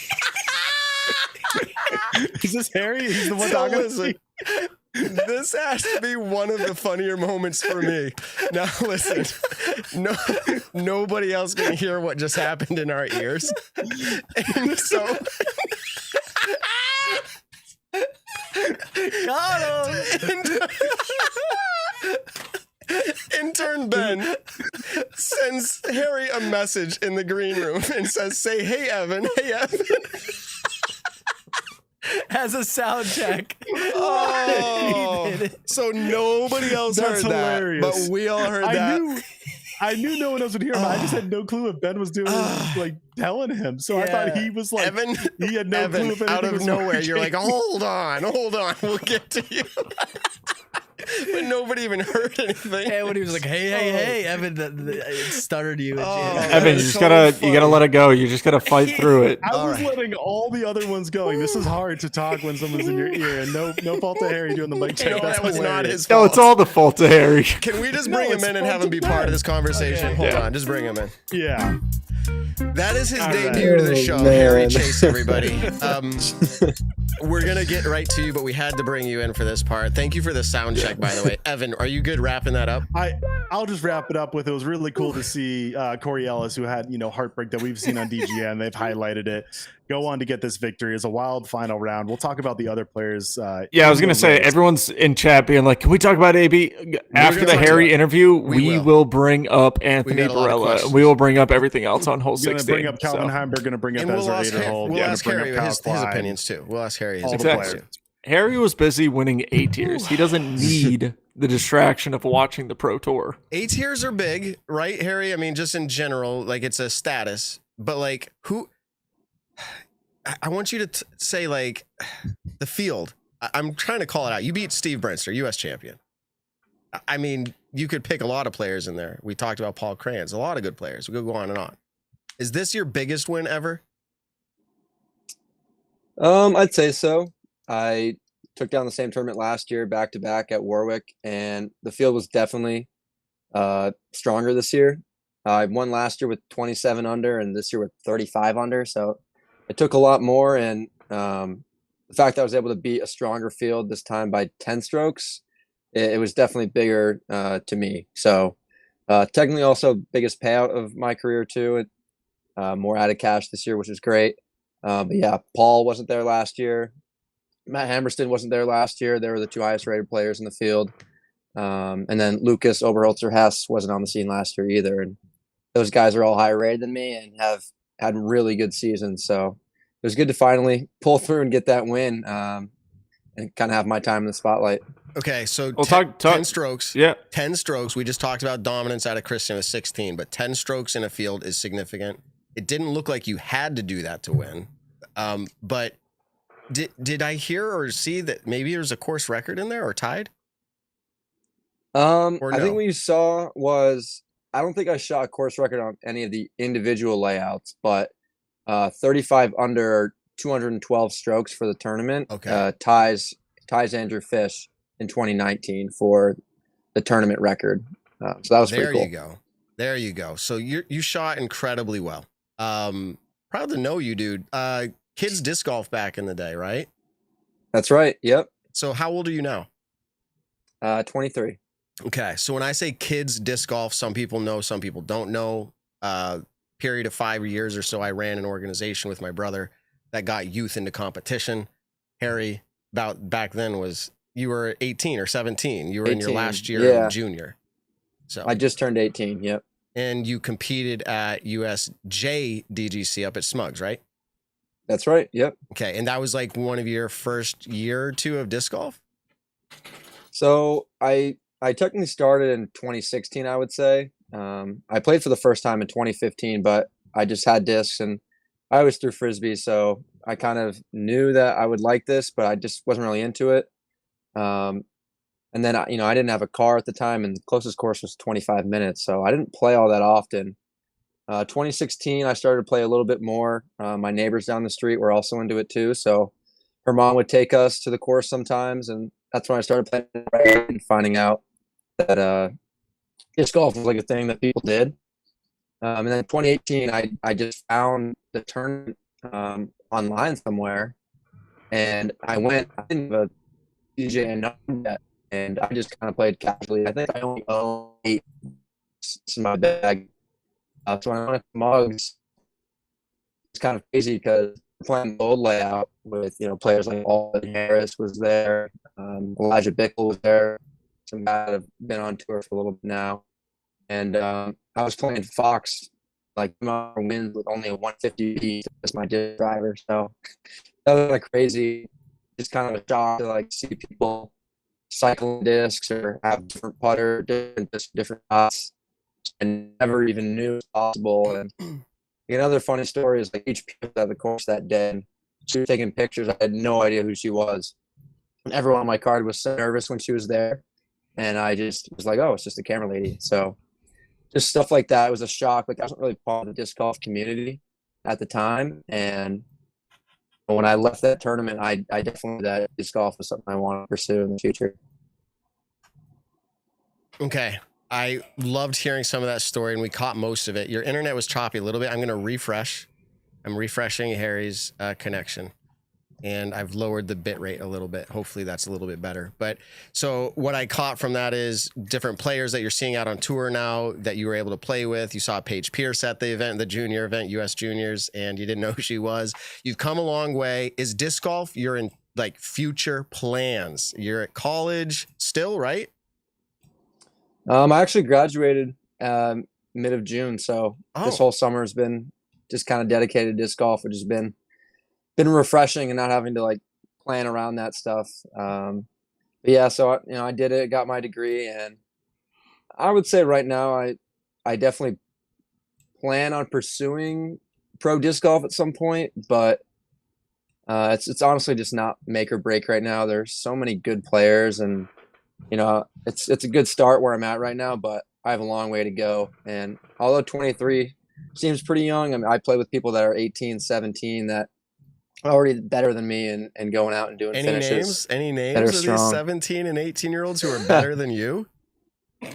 I mean, yeah, for right now, Paul, he's definitely proven that he's on top of me right now. And I mentioned Lucas Oberholzer-Hess out of Pennsylvania as well. He's had an incredible season and much more consistent than I have. So, those guys I think are really truly the future, and maybe hoping to sneak in there, but we'll see. I mean, if I keep having performances like this, then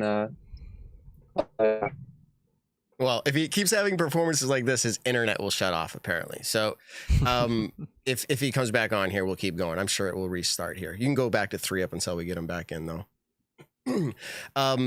By the way, that prank that intern Ben just pulled on Evan, I'm not going to throw him under the bus, but he had to leave the room just a minute ago. I'll just leave it at that. Yes. No, you can say it. I have asthma. And I was laughing so hard I had to run and get my asthma pump because it made me start wheezing.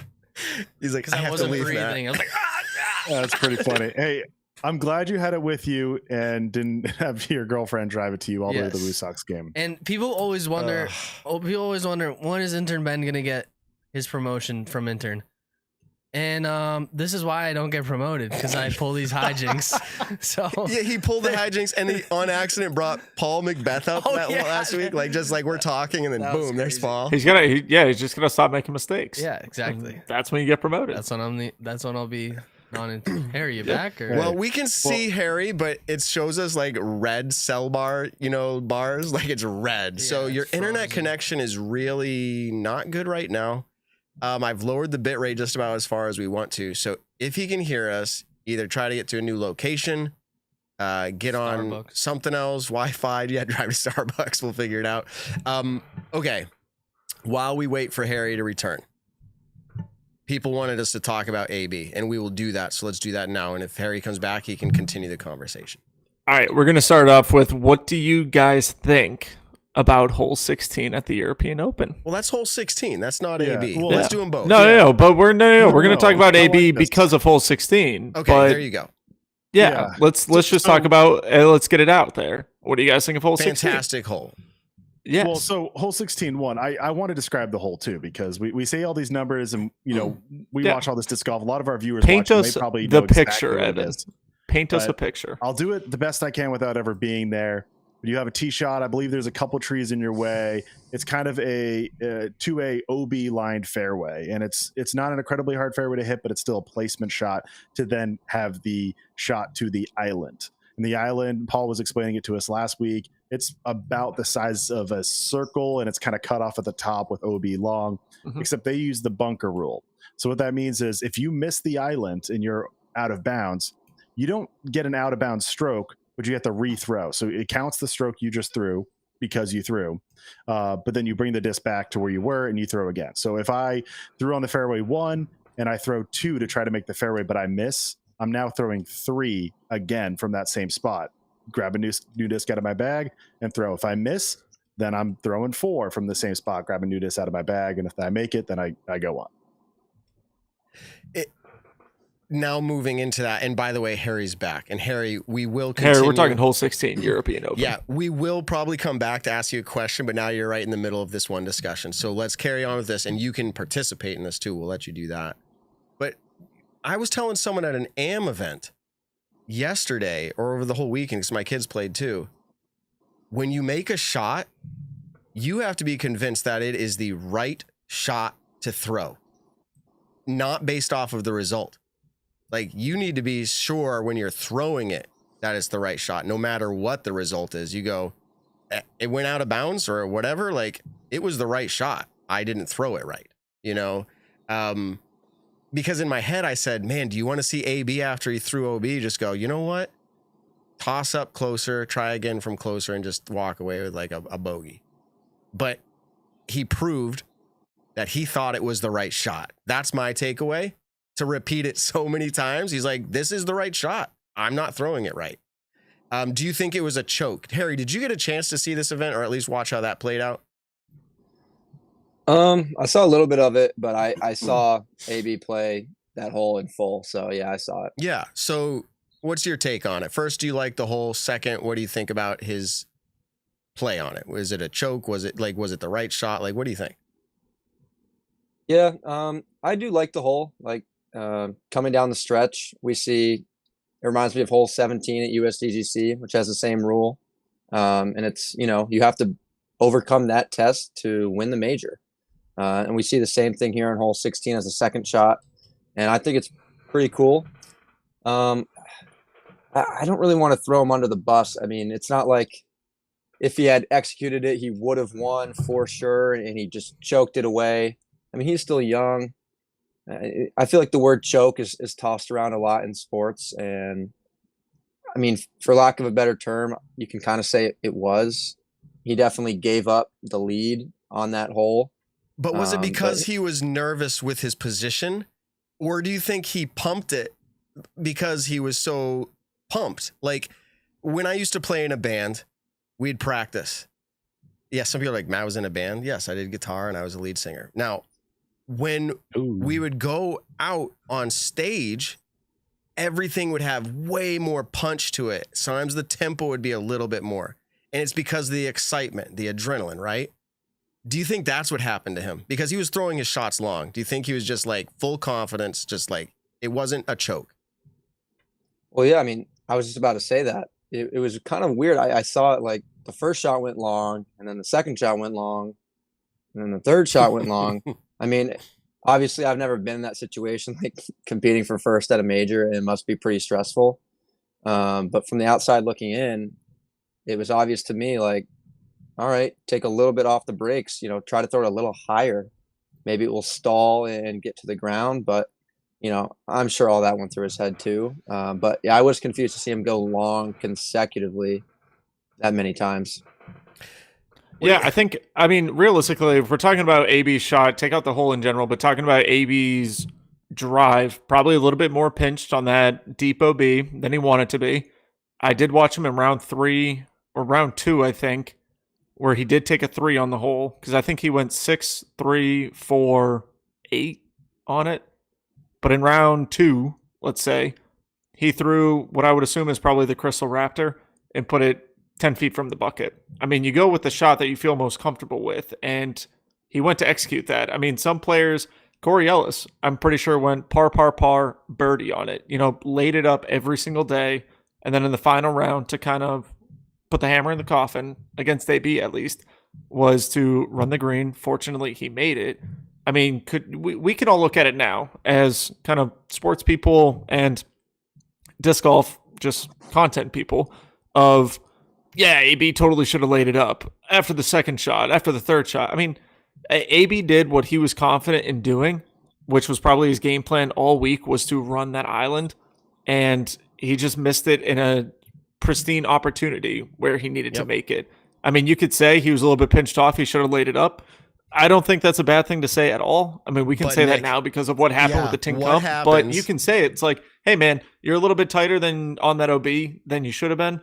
Let's just lay up. Let's get the par. You have a great forehand. Let's try to hit 17. If he lays up, he gets onto the green and Corey executes the birdie. And then I think in that scenario, are they one stroke off? I think that ties them up if Corey. Two up. Yeah, so it would have tied. Oh, so he was 2 up. Yeah, so he's still 1 up He going would into have been 17. 1 up, but now Yeah. that 1 up, you go into the next hole, and let's say again, Corey birdies it, AB doesn't. Now you're tied. Now we're and throwing what everyone ifs looks out back. there in that. Yes, Yeah, but I my mean, point I would my rather, point is that's Matt, the I would rather. conversation we would be having right now. Going, Yeah. AB made a bad decision. That's my point.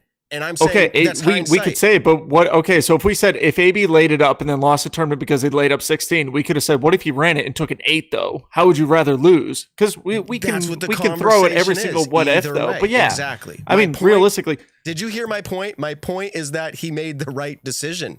He shouldn't Yeah, have laid it. I would That's say what I'm trying so. to say. But I think And you could here's also, my I think you thought could with the 50-50. two. The way that I look at it was he was a little deeper than maybe he wanted. And I don't think it would have been bad for him to lay it up. I think he made the right decision in the sense it's what he was comfortable doing. He was confident in that shot. Yes. I maybe throw it once OB and then lay it up, take your 5, and then it's a tie ball game. Throwing it 3 times long, it's kind of like once you throw the second one long, now it's just, all right, I got to get onto the friggin' green, whatever disc it takes. I don't think you're worried about the number at that point. All right. Now, I think this is the beauty of the bunker rule, though, because if this is normal OB rules and he goes OB, that's 2 strokes. If he goes OB again, that's 4 strokes. And you're like, I got to stop the bleeding right away. Where he can miss long and it's only 1 stroke, 1 stroke, 1 stroke. Where if you lay up, that's a stroke right there. And then it's going for it again. So you essentially have double the tries to go from it deep. And do you think that you have, if you have a 95% shot at making it from the layup spot, do you think that your percentage is under 50% from where AB was? No, I think it's higher than 50%. So my point being is that that's why the layup doesn't make as much sense. You take away that big number, so maybe it's smart in the early rounds, but in that point, every stroke matters. If he misses once and then lays up and then gives up the lead and he's coming from behind, like, you lose it. And I think that's such a hard thing, but I think that's where the bunker rule comes into play. And I want to say how much I love that rule. I think that, like, I want to tangent into this real quick, is that I think this is how all OB should be at the tour level. At this level where you have spotters, where you have whole tournament volunteers, everyone's around the tournament to help these players, tell them that they need to rethrow, which obviously this hole you can pretty easily tell. I guess the backside could be hard, but that's getting out of the point here, which is like, this is how all OB should be. Like, you should get all the distance back. But I like having such a strong penalty when we have these, I'm going to say, arbitrary lines that are obviously like hard to see as a viewer. But when you have the hay bales, it's obviously great. But like, you see all these courses, and I'm not trying to throw Emporia under the bus, but like, it feels weird to have it be a 2-stroke swing. And it also, like, we can go back to the Memorial where players, could just throw it long over the basket. Oh no, I went OB. Let me tap in a 20-footer for par now. Like, you don't have that scenario. You have to actually execute the shot every single time. And sure, there might be other scenarios where laying up is smart. It could be this scenario too. I'm not 100% right. And that's so cool about it. So I absolutely love this hole. I think it sets the stage for this end of this tournament and is one of the reasons why it's so exciting. It worked it here. And the last thing I want to say is, I think, Harry, you kind of nailed it on the head. You, by definition, you can maybe call this a choke from AB. I'm not going to go there. I'll say learning opportunity again. AB, as young as he is, I mean, he's getting past college. He's no longer a kid, but he's still a young disc golfer. Getting in these situations, it's good. Like, it's still a net positive. He has been in the situation. The next time he plays, he's going to have a little bit less nerves. He's going to be better situated every single time he plays now because of this. What did we see with Corey Ellis messing up all these times and having all these heartbreak moments? He goes on to have a huge win. I think we know AB will get there eventually, and the more times we see him in this scenario, the better he's going to get. All right. Harry Chase is back for now. For now. I mean, the chat, it's hard to ignore the chat sometimes. We try to have a good conversation and include you at the same time. Someone said, like, well, if he had laid up, he'd still be at least in it, not out of it. But you don't know that. And this is Nick's point a minute ago. Matt, there's so many what ifs. Like, we saw James Conrad throw it in to keep the game going at Worlds. Like, someone else laid up. It's like, you don't, hindsight is, as Nick said, 2020. Yeah. So I think we go. He made the decision he was confident in, and went for it, and it didn't pan out this time. Do you think the pressure of McBeth on the bag was like, do you think? No, everyone is making such a massive dude. Charlie would not stop talking about McBeth on the bag, McBeth on the bag, McBeth on the bag. Like, okay. Yeah. Well, I mean, LeBron. It was wild to me how many. If I took a shot for every single time that Charlie said McBeth on the bag, dude, I'd be wasted still. I'd still be wasted. Yes, because you're used to it. Tell Nick. me how you really feel, You're used Nick. to it. Jeez. You're used to it. But back in the day, had Paul caddied for you on Am side, that would have been something to you. It would have put pressure on you. Paul's known AB for 15 years. I mean, it's not like Paul just went to some random dude who's potentially going to win a major. He went to one of his closest friends that he's known for a long time and said, "Hey, man, I'll help you out. I'll carry your bag for you." All right. But so everyone's I was like stretching it a little bit. But the point is, Yeah. he's there, and now, so that's not a non-issue. But I think there had to be some awkwardness there. If you're Paul, I didn't text Paul. He's probably traveling now. But like, there had to have been a little awkwardness of like, like he just threw OB, no big deal. Like then again and again, and you're just like, hey, turning around, get another disc out, get it out. Like you don't want to say anything. You're just like, The this bag was on the stinks. ground, but Okay. sorry, not to nitpick that statement. Why did he put it on the ground? Okay, Harry, you're back. So you said disc golf is something that you think you want to see yourself doing. You just graduated. You have Canadian disc golf, Discmania Open or something on your schedule in Canada. That may or may not work out for you depending on passport, I think you told me. But like, what else do you have on the calendar? Oh, Oh no, you didn't say hey. we Evan. lost his he did voice. the whole mute unmute thing. So listen, real quick, now that we have him back, he's looking good, but just quit out of the browser and go back in. It should be fine. I don't know. It's a glitch sometimes. You can literally close it. Yeah, there we go. Yeah, Harry played Preserve, by the way, earlier this year. Well, you can ask him what he thinks about it. 89th at Preserve. Unfortunately, didn't get cash, but he is scheduled to play Worlds and Discmania Open. But I know, Matt, you're getting right there, and I want to hear from it himself instead of just looking at his PDGA page. Yeah, we did give away all the slots to my backyard disc golf tournament barbecue. All the fan slots, I should say. There will be other invites for special whoever to come and play. It should be a good time. But just so everyone knows from the last episode, we have filled the fan slots. Harry Chase is on the invite list to come to my backyard disc golf tournament barbecue, but is the same day as the Discmania Open. Again, it's all up in the air whether or not he goes due to a passport. Can you hear us? Can we hear him? Giving a weird. Yeah, I think it should work. Oh, it's fuzzy now. He's even more robotic than he was earlier. Alien filter, dude. It's Say No. I am not from your planet. no. It's try unplugging the headphones and plugging them back in. It looks like you're wired. Something's weird with the connection. That's like straight out of like 2010 right there. You have your AirPod. I can hear this like not crackling. iPod headphones in. Yeah. Yeah, I hear the crackling Harry, every time say he moves. another word. Now we can't even hear him. I don't even think Harry can hear us. Harry, we can't hear him. try one more time to go out and in. Try it again. I know he can hear us, but there's something going on his end. I would love to Boot hear him the out, answer Ben. to that. Okay. Do you know what he could do?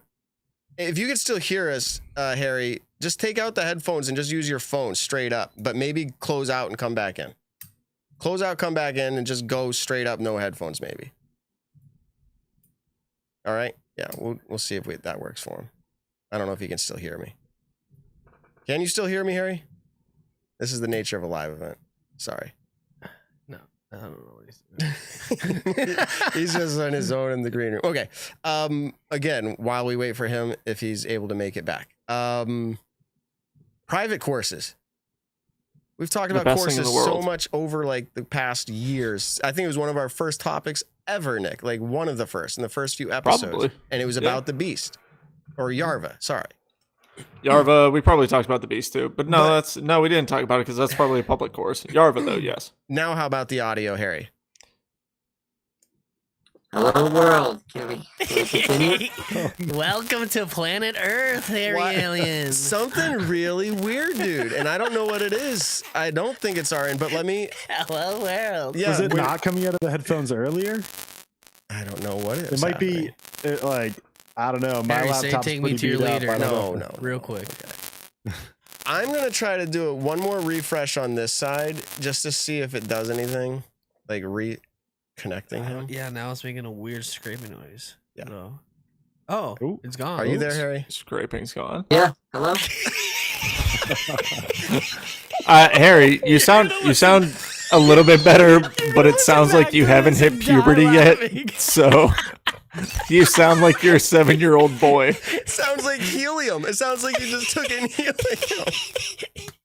All right. This interview has gone off the rails. I don't know what else to say. What happened? I don't know what happened.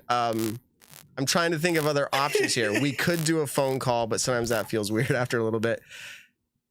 I don't know what to say. Matt, if you can hear me, I can try logging onto a computer. Try a computer. Use that same link, and if you need me to resend it in the Facebook Messenger, I can do that. But All right. try that I'll on a try it. computer, webcam, or whatever you got. It's really crazy. Dude, I've laughed a bit tonight. I'm glad you brought your inhaler down. To those listening post, I hope you're enjoying this and not finding it extremely annoying. I'm sorry this happens. It's a live show. This is weird though. This like never happened. Okay. What's happening now? So private courses. So when I watched this event, and this is why the topic came up for me, it stood out more than ever that this was not a private course. It, like, more than ever. And what it was for me was like seeing things like we've brought up many years in the past, but this year it's more evident than ever. You have like park goers around, you can kind of see them. You see the cars close to the course, like fairways driving down roads. You have fences for athletic fields. It's That motorcycle, I think, was razzing. Yes. Was it Kyle Klein in round Yes. two? Mustang maybe? or a motorcycle. Yeah. right. Yeah. So like more than ever. And what's crazy is it used to be something we could talk about, but it wasn't like drastic when you're watching. Now it's reached that place where I'm like thinking through every course that they play on that we love now. Most of them are private nowadays. That's the future, right? I mean, we're close to being extinct with public courses. Yeah, and when we rated our top 5 courses on tour, I mean, I was very adamant to have a quick rant about it, and that was my point. It's such a fabulous course that's incredibly thoughtfully designed. It gets incredibly exciting finishes like we saw in MPO, but it's tough. It's tough. As many fans as you can get there, it's hard. Yeah. So Yeah, it's going away. the biggest thing is we can talk about private courses for the tour, but the thing is that private course has to survive when the tour is not there. So now it turns into everyone in disc golf. We've all been spoiled with free courses, and there are most of the courses that I play here in Virginia, they are all free courses. Now, some of them are upkept better than other ones, but up in Massachusetts, majority of the courses that I would play are pay-to-play courses. And that's just the kind of difference is if I was to, set up a course in Georgia where everything is free, but I want to set up a really, really kick-ass course. I buy 70 acres of land and I make this awesome private course. But in order for me to kind of survive with that course, I got to charge $15 per round or $300 for a membership or, whatever. How many people are actually going to go and support that? And so that's where the support of the local disc golf community is massive in order for that to survive. Maple Hill survives because of the support of the massive community and other business ventures with it. Pyramid, same thing. Like those courses survive because of the local community, not just the 1 week of the year that the tour stops there. Yeah, it's so true. It's just at the pro level, it's just becoming more and more evident when you see it that way. You're right. It has to be designed full functionally because of where disc golf is at right now. We're not at PGA level. But again, it always gets brought up like the Masters. Like the regular audience of golfers are not playing Augusta National. Like they're not, right? It is only for the elites. But again, we're not at that same place, obviously. But yeah, you're right. Yeah. I think one of the biggest things is we are casually talking about this last week off of air, and this is a question for the chat is what is the most you would play for a private course? And I'm just genuinely curious. Episode. How much would you pay? Yeah, I mean, $50. dude, that's like episode 1 or 2. I mean, I said it, a destination course like Yarva used to be, I would have paid $100 to play around there because of the significance and the historical value that there is. Yeah. I mean, and I'm also talking about like if there's amenities, like I want to hang out in the pro shop, whatever. There are things that go along with that. But you know, I have no idea what Maple Hill costs nowadays, but people are paying think that it's money like- it's either every single 18 day. or $20 on I the think weekend. now. peak is 20. Yeah, okay. So peak is season $20 per weekend. round, and you get But- to go into a pretty sweet pro shop. And you know, other than that, there's not like, you know, oh my gosh, to rave about, except for this course is sick, and they have like 15 different layouts that I can play. Someone Just in the kidding, it's chat only like just 5 said or 6. they'd But pay $50 probably to play Maple Hill. And yep, it's working. So let's bring Harry back in. We'll give him the music and everything. We can hear you. I'm Harry Chase. Yeah, dude. Like you'll listen to it back and it's humorous. I hope you don't mind. I mean, it was funny for us. So Harry Chase is back. How much would you pay to? You've played Preserve. You've played some big courses. We're gonna get back to interviewing you in a second, but we're still in another conversation again. How much would you pay to play like a destination course if you had a chance, even not competition related? Let's say you're Yarva or wherever. Pick any amazing course and say, I have one chance to play it. How much would you pay to play?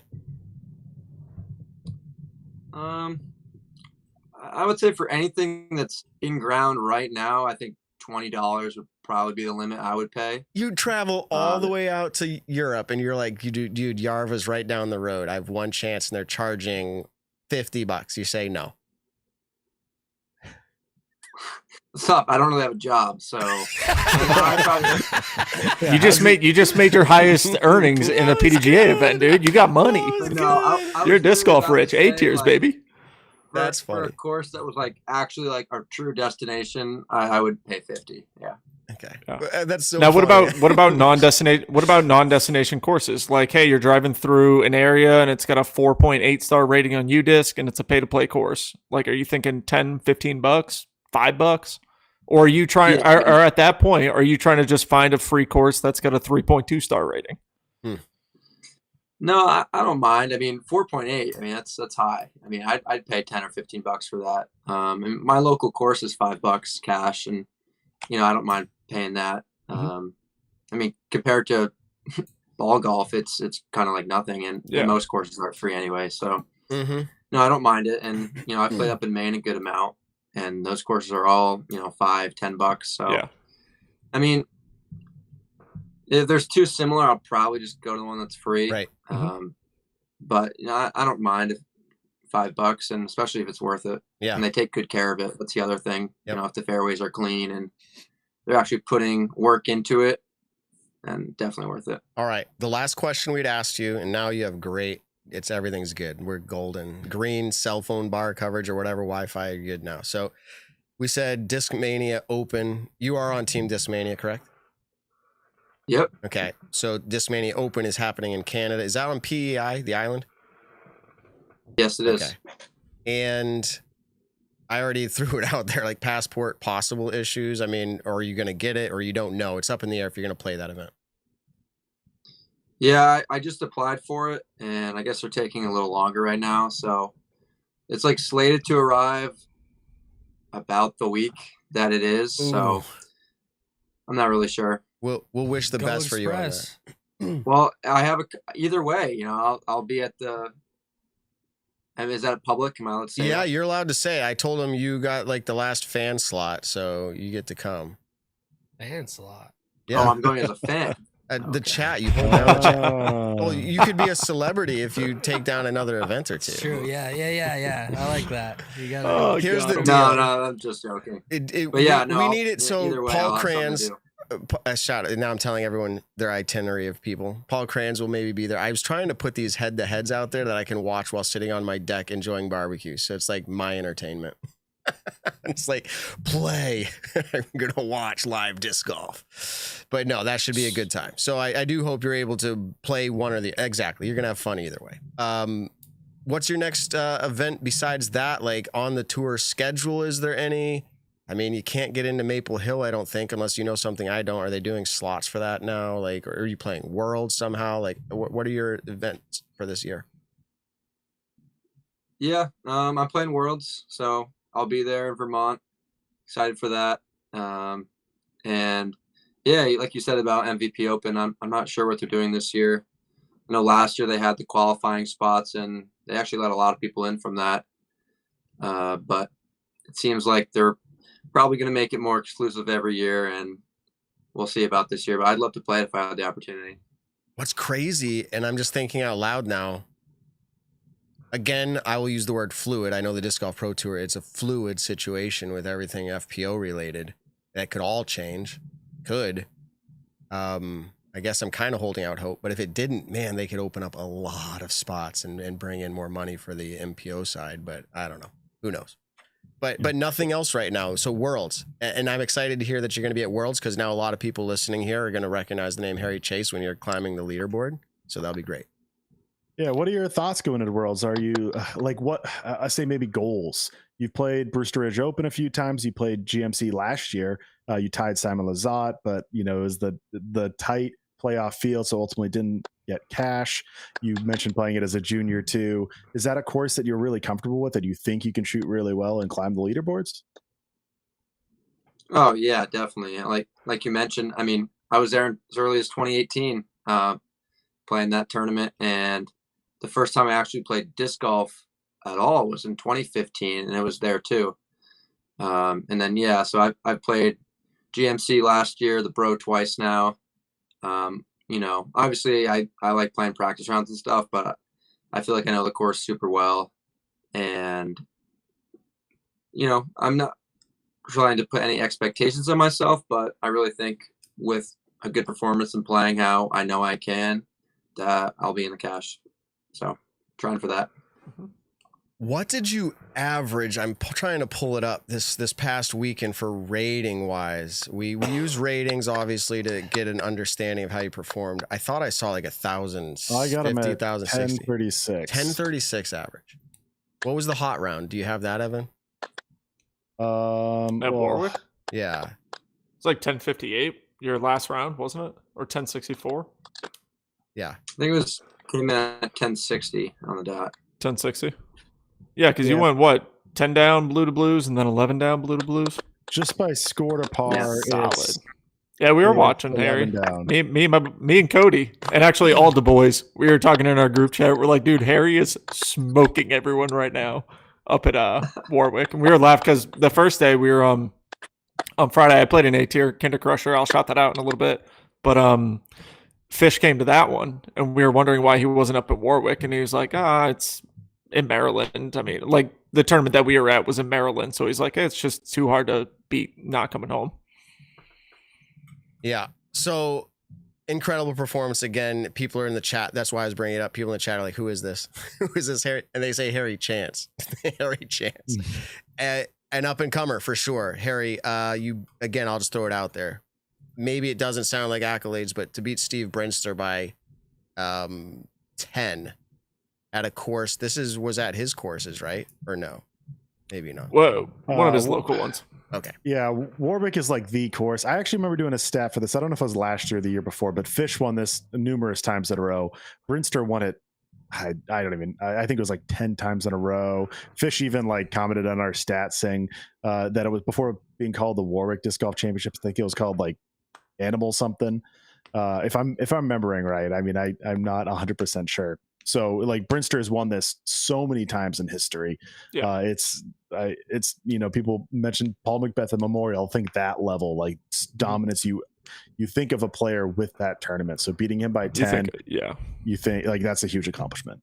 Man, this is, you know, you're not rated by your internet quality. I'll put it that way. I was gonna say, like, your disc golf abilities. I think the better you are, the worse internet you have to have. For a while, you're getting cocky. You're like five bars all green, dude. It was looking solid. good, and then it died. Just slowly. So I don't know. He's not here right now. For our audio listeners that are like, is he there? He's not here right now. But what were we talking about right before Harry came back in? It was whether we'd pay for private courses and all. Oh, that's right. That's enough of that one. So also I did want to say, yes, actually, well, I mean, this might be what you're getting in, Matt, and I may be cutting you off, but you see in the press conference, did mention that the Nokia Park, I don't know if there's an official name to it besides the Nokia Disc Golf Park, they're putting in a pool or adding an extension to the pool, something like that, and the construction will take up enough of the course that they won't be able to, most likely, I don't think it was definite, most likely won't be able to play the European Open as normal at the Beast in 2025. Well, so next maybe. year, Yeah, 24 should be good, but they were, again, it was a maybe. It's not definitive. It's just what they're kind of planning for, thinking of alternate options. Sounds maybe. like a water hazard. Yeah. But actually, but actually, this is the point of, again, saying private courses, way of the future. This has happened now. And I think this conversation came up a few times in discussion about Winthrop University. Like, they have agreements. I don't know how contracts actually hold up, shout out to discgolf.law. We could talk about that, but like, contracts and agreements can be broken pretty easily. So anyways, I think the private's the way of the future. So the fact, why would he go out and say this? Is he giving people a significant heads up, or is he saying, hey, we might lose this course. You need to give us Worlds in June or July of 2025.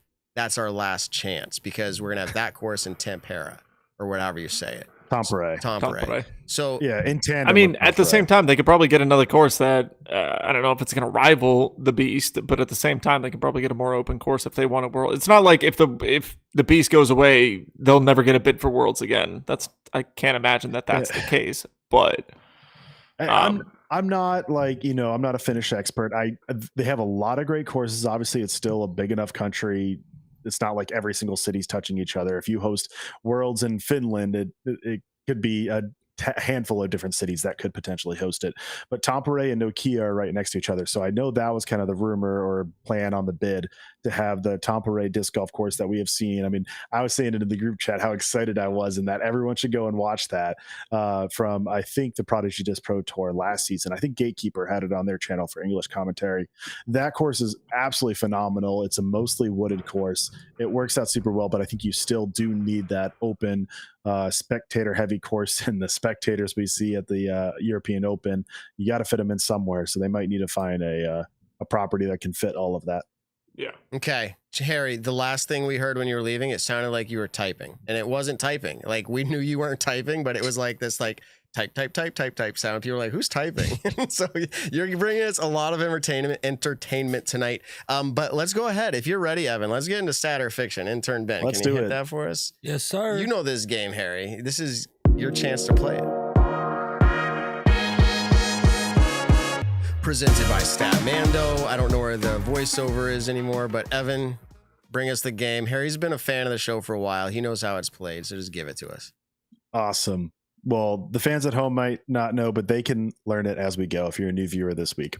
Let's get into it. Stat or fiction number one.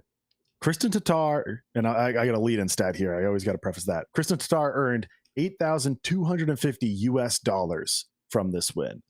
I had that right. Did I convert that over, or was that the euros? I'm pretty sure that's USD. I'm second guessing myself. No, I think that was euros. It's euros, because I looked it up and I think it was like 11,000 converted or something. Hold on. I got it right here. Hey, Siri, convert 8,000. It says prize on PDGA. It says prize in US dollars, 82.50. Okay, we're good. We're good. Stat or fiction does this to me. That's the point of the game. That's how it originated. We don't need to go into that, but scared me for a second. All right. She did earn 8,250 USD from this win. Stat or fiction number one is that is double her next highest prize cash at a European PDGA event. Stat. 8,250 is double the next highest prize cash at a European PDGA event. Nick's already on the board with stat. I don't actually have information to tell me, but the feeling is similar to Nick. I feel like that's got to be. She hasn't won this event before, and I don't know how many others are paying out. What would it have to be? 4,000 and something, but okay, stat. 4,125 would be half. There you go. Harry, Chase, you're on. Game the system and make a quick move. Or are you gonna go with us? No, I think I'm gonna go fiction. Game in it. Ooh, looking for the solo lead. And before I give the answer, I just want to say she did win a European event the weekend before the European Open, but that was less than half. That was her next highest, which is $4,000. So it is a stat. Sheesh. That was close. Yeah. That was close, Harry. Did you have that thought in your head about that event? Because I had totally slipped on that one. No. I thought Sula would have been Wow. Or is it just PCS now? Yeah. How I mean, close was it, 4,000, Evan? not a bad payday. It was 4,000. Oh, it was $100 something bucks short, Harry. $25 Yeah. off. Yeah, it's close. It's close. That's Stat or Fiction, though. All right, I got to lead in one again before we get to number 2. Corey Ellis, of course, won the European Open. He only had one previous top 20 at a major, and that was 4th at Champions Cup last year. So Stat or Fiction number 2 is he is the only player to win an MPO major in the last 10 years with one or fewer previous top 20s at an MPO major. So Corey Can you repeat Ellis it one more time? is the only player to win an MPO major in the last 10 years with one or fewer previous top 20s at an MPO major. So when they won that event, how many top 20s did they have in a major? I'm saying Corey Ellis is the only one because he had one top 20 previously. He's the only one in the last 10 years to win with one or zero previous top 20s. Man, like there's Doesn't a lot matter of, how many they play. They could have played none. They could have played 100, but they never finished top 20. I'm not going to give all my thoughts right Or now. more than once. Can do that after, but I guess I'm going to say fiction. As All in, right, Harry. as in that means someone else has done this before. Okay. Yeah, in the last 10 years, had That's one a or long fewer. time, though. That is a long time. That's the problem. That is All right, Harry, what July do you think? 25th, 2013 is the cutoff. Yeah, I'm gonna say fiction as well. I'll go Stat. All right, somebody's getting points here. The correct answer is Stat. He is the only player in the last 10 years to do it with one or fewer. Some people you might be thinking of, Isaac Robinson had 5 previous. Gannon Burr had 3 previous. James Conrad, when he won 2019 USTGC, had 4 previous. I thought that's we what have I to- just said. I'm going to take no point there, but that's what I said after I answered, right? I was like, he's the only one to have done it. Oh, well. Yeah, that's Stat. That's what I was saying. Okay, It's all good. I don't need we'll the do point. some more 'cause double I checking. clearly We'll do said some more fiction. double checking. The last player was more than 10 years ago, but it was Ricky Wysocki at 2011 PDGA Championship.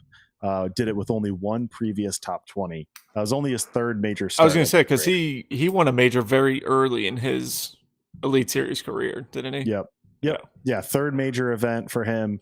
2nd top 20. So he Yeah. did it, but that was over 10 years ago. So that's you why brought it up is a Stat. you brought up the names I was thinking of. I was like, hey, Gannon Burr. I was like, no, he played well enough at plenty of majors before that. Isaac Robinson has played pretty well at other majors before that. And my brain started going down. I'm thinking these old timers, and I'm like, no, they didn't have as much of a competitive field, so like it was easier to play. I don't mean that any diss, but like they were more likely to. So I thought I had said the right one, but I got it backwards. Nick, you're in the lead. Good job. Thank you. All right. Let's get into the 3rd and final one. So Corey Ellis, after round 1, was in 33rd place, 6 strokes behind Kyle Klein. That is the lead-in stat to get your knowledge up. The Stat or Fiction number 3 is this is the worst round 1 placement, excuse me, by any eventual MPO major winner in the 21st century. So what I'm saying is in the 21st century, no MPO major winner was in 33rd or worse place after round 1. Just round 1 specifically. Oh, man. You got to play the odds on this and say it's not likely. So that's the worst placement is what I'm saying. So you're telling me if that is true, it is a stat. It was the worst placement of the 21st century for I'm the going MPO with the major odds winner. stat. But to get my competitors here to go the other way, there's definitely times that Paul didn't come out that hot and he won. But I don't know if 33rd is there, but I'm going to say stat. Yeah, and this is specifically at majors too. Right. Doesn't include elite or silver, if that's close enough to you. All right, Harry, you're up Oh, no, next. Yeah, I'm actually- gonna go fiction. I think just because we've had longer majors than just 4 rounds. We've had Mhm. 5-round, even like 6-round majors, Good probably call. in the 21st century. So Good call. I don't think it's happened, but who knows? I could go for the easy dub and just say Stat. You know, I could just play the game like that, but I actually like Harry's thinking on it, so I'll go fiction because I think that's originally what I Steve was thinking Falco of. rule. He hasn't commented ever. Ever I'm since so that sad. day. Like, we yeah, named I don't a play after him. I don't think he's ever known we've called it that. It's great. I think he stopped watching. He was so Does enriched. that cause you to know pause him. and wonder how many other podcasts use your name in a podcast and you have no idea? It's possible, right? They're like, oh, it's the Harry Chase rule. And you're like, dude, I never heard, like, but I'm on a podcast. That's you don't want to incentivize commenting hateful comments to podcasts. We're the only ones that give a rule to a hateful. I mean, I guess maybe not. It wasn't hateful. Comment, He was but passionate yeah. about like don't. Yeah. I think play that's the why he game. never came back. Like literally, Probably because we still play the game that way. Yeah, like we started to use his name, but he never listened to it because he was like, I'm sick of this show because it's Tatar Fiction and Who how they cares? play it wrong. If this game Okay. was for money and I was the host, I would do Right. a better job at I was gonna that. say because this means if Matt's right, Evan went stat tonight. Whoa. Ooh. Didn't even think about that. Yep. He never does. All All right. right. What is it? This is a stats. In the Stats, 21st stats. century, that is the worst placement after round one for any eventual winner. We're going to a playoff. This is the playoff. Wait, music. I want to know who the Madness. players were. Oh wait, no, I'm Oh, sorry. we got a playoff. I'm sorry. That was the top. Yeah, that was the one person. Never mind, I lied. So, what I will say is we had, as far as I can see, dealing with older data can be tough pre-internet days. As far as I can see, there's only one event where a player was in a worse position, but it was in the 20th century, in the 1900s. Majors first started in 1982 for MPO. So you have any year from 1982 to 1999. What year was the worst placement? And I'll say they were 35th after round one and went on to win. Oh, What were the years again? Between 1982 and 1999. 1982 was the first World Championship, the first PDGA major. It was MPO only. And then 99. And 91. because it wasn't in the 21st century, we can go all the way to 1999. Maybe it's So- 85, 87. No. And I'm just going to play the game now. 91. 88. No. I think that's yeah, a good move. 88. I think that's a Yeah. good move. Yeah. All right. Not if I lose. Oh, wait, let Harry guess. He doesn't Harry. can't win, but There you go. Say 90 on the dot. oh, he picked in between Nick and me. And every single one of these is going to be worlds except for 99, I think was the first non-worlds major. I'd have to double check. I believe the Japan Opens weren't majors in the 90s. But the correct answer is 1985 worlds. Nick gets the Sam closest. Nope. Oh, Guess again. You'll know this name. Scott Stoke. No, Climo. Nope. Climo didn't win until 1990. Steady Ed. Harold Duval. Duval. Sam Ferens was close. I was in the right ballpark. Yeah, I think he was 84, 86. It was one of the Okay. even numbers around it. He was PDG number 2018, which was always fun because that's a year.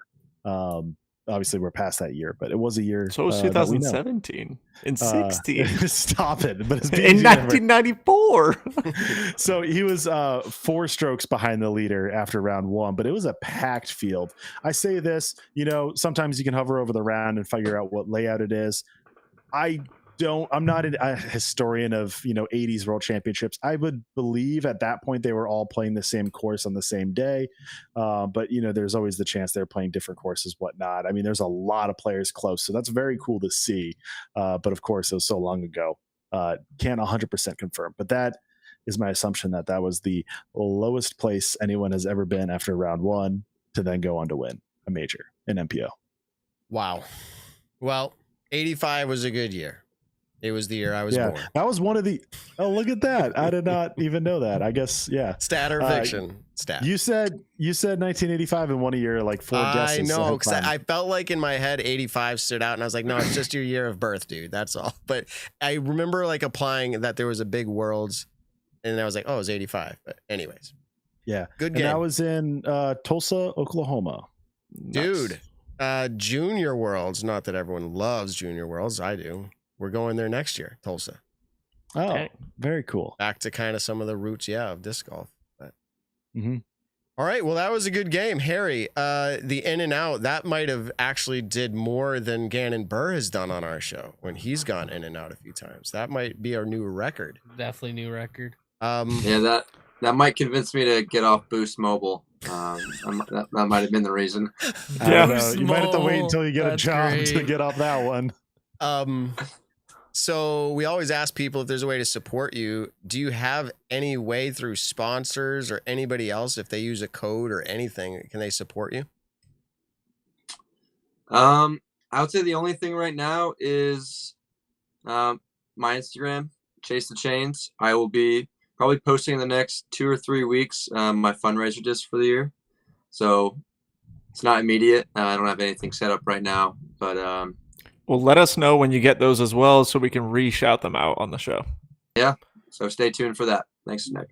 Absolutely. Thanks, Harry. We'll catch up with you another And time. his Venmo is at Harry Chase. Oh, there you go. Stop. We're done with that. I mean, the generosity of our fans. I said it before. I think Philo walked away with a couple hundred. It was pretty cool. So Yeah, everyone give him $1 to get off Boost Mobile. we'll get a super chat for it. Okay. See you later, Harry. Thanks for coming on. We appreciate it. Have a good evening. All right. Thanks for dealing with my internet issues. Oh, no problem. Peace It's out, awesome. everyone. Peace out. Boost. Seriously, Harry Chase has been in the chat for years. It's very cool He's when a that moderator, happens. in fact. And he makes it in from the chat to here. It's like, he's one of us. He's made it from the chat. It's like, yeah, it's pretty cool. So, and he's a great disc golfer. Wow. That was a lot of fun. Tonight's episode had a lot of craziness. I have to go back and rewatch the background. Hey, Evan. Hey, Evan. It's so funny. Hey, Evan. I was just gonna like yell at him to stop, like in a, polite way. Maybe I said it a little loud, and then was gonna continue on, but nobody guys else heard it. So you're just talking, and then like, hey, stop. I knew that all the viewers and listeners would have no clue what I was talking about. I was aware of that, but I was like, he was talking back and forth with you guys, and I was like, that's fine. I'm talking over it. And then when he called me out, I just want to be like, we're getting the. And that's because intern Ben clearly messaged him. So we have this cool system for bringing in guests. It's really amazing as a producer and director, and we can send direct messages to their feed. Everyone's like, that's not new technology, but like we can send it direct, pops up on their phone, and it says, say, hey, Evan, or something like that. Yeah, I literally just said, say, hey, Evan, really loud as an audio test. What a thing. Hey, that was one of your funnier pranks. It was a prank. I'll accept it there. Okay. So, but yeah, so it was a good show. So tonight, as we get ready to close out again, just a reminder, 48 hours from right now. So like right now, if I look at the screen, it says, I guess it's R awesome. Hey, interesting. Let me see. Awesome. I think, did it say you are awesome? I think it's Rossum. Okay, but it's scrolling across the bottom. It says latest subscriber. This is specific for YouTube because that's what we're focusing on right now. Obviously, we love the listeners to our podcast platforms. I look at the numbers there all the time, but we can't see names associated with that unless you leave a review. Yeah, it just says R awesome. Rossum. No, I think it's R awesome. Jeremiah? Rossum. Do you remember Jeremiah? Yes. And you guys are like, it's Jeremiah. It's definitely Rossum. So where I'm going with this is next 48 hours. Again, I'm going to do a random number generator. Let me just say this. Hey, Siri, pick a number between 1 and 48. I hope it doesn't say it out loud. If it does, I have to do it again. Don't say it out loud. Oh, it says 1 second. Okay, but it's going to pick a number. And then I'm going to look at that hour and see who our latest subscriber was. Okay, Siri's taking his time. We'll figure this out after. I'm going to look. Go to random. Siri .org. sucks sometimes. Shameless plug to random.org. Okay, here we Not go. shameless. I don't own it. But that is the ultimate random number. Okay, I'll just do it right now. But I can't tell you. I can text you guys what it is for like fairness, but I can't tell Yeah, that'd everybody be else. Rossum if you did that. Goodness. Okay. Ben, I'm that's going why to you're an text intern. the group this so they all know we're in the clean and everyone else can trust all of us together. We're not all going to scam everybody. But I just texted the hour number that it gave me between 1 and 48. Some point in that hour, I'm going to open it up and I'm going to see who our latest subscriber was. If it's you, you're going to win 2 discs and some swag. We'll get it shipped to you. We'll call out your YouTube username. I don't know if there's an easier way to contact you. So you have to listen next week. and we'll award that prize to you. Again, we're trying to get subscribers. That's the goal here. So the next 48 hours, a real big push there. Again, Cool. also the very large, if we hit 10,000, we're doing the giveaway for the big MVP Open package, which some people are already very excited about. What else, Nick? I had something really Evan. quick. Go ahead, Evan. We talked about Anthony Barella and the pressure of the final round, but oh man, not this music. This is going to make me sound like a hater, but Calvin Heimberg enters the final round with a 2-stroke lead. Matt, you have commented on Calvin Heimberg closing out events in the past. I think in early 2022, you were strong. You did not believe he could. I'm going to say it. He proved you wrong. He's won numerous events since then. Not that he's been this like crazy final round killer, but he's been good, closed him out, gotten a bunch of wins. When you see this performance at the European Open, does this sway your opinion either way? Are you further in the camp of Calvin Heimberg's not going to close it out than you were, let's say, early 2022? Do you think it's going to happen in a major ever? I want to hear all your thoughts.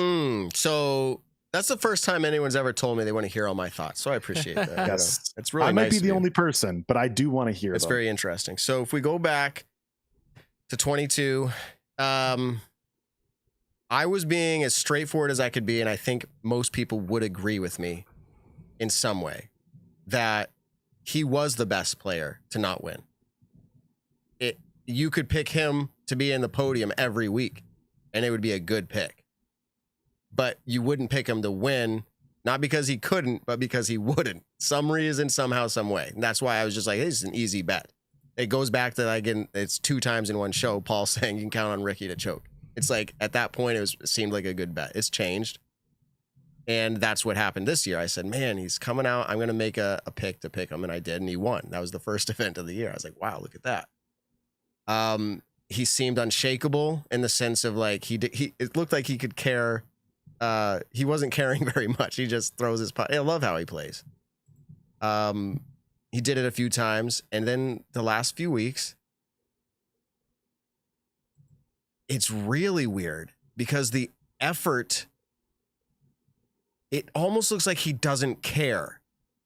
So now you're hearing my thoughts in the real moment. Like, I know he does, so I'm not trying to be harsh and saying he doesn't care.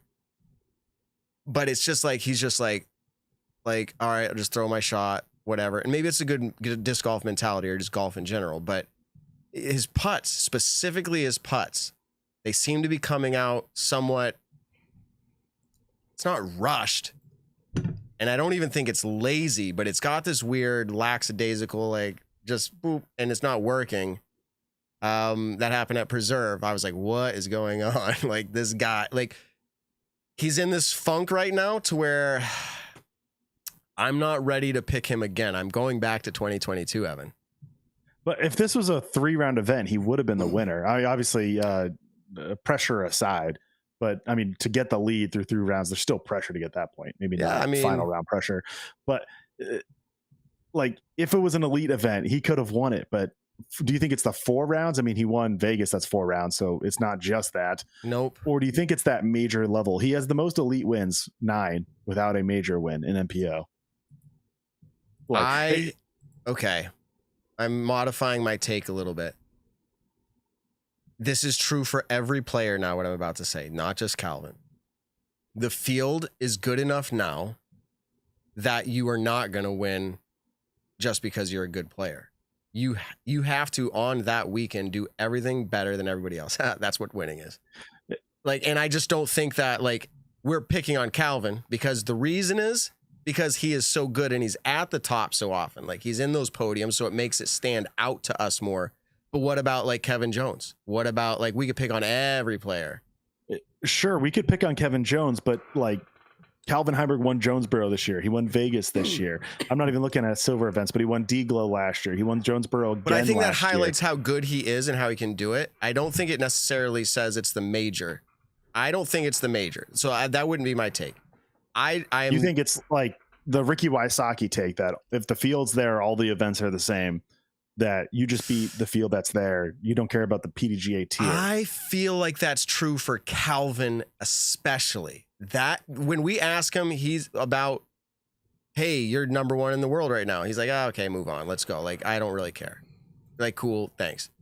I feel like he's either hiding it really well, where I'm actually believing that he doesn't care more that it's a major.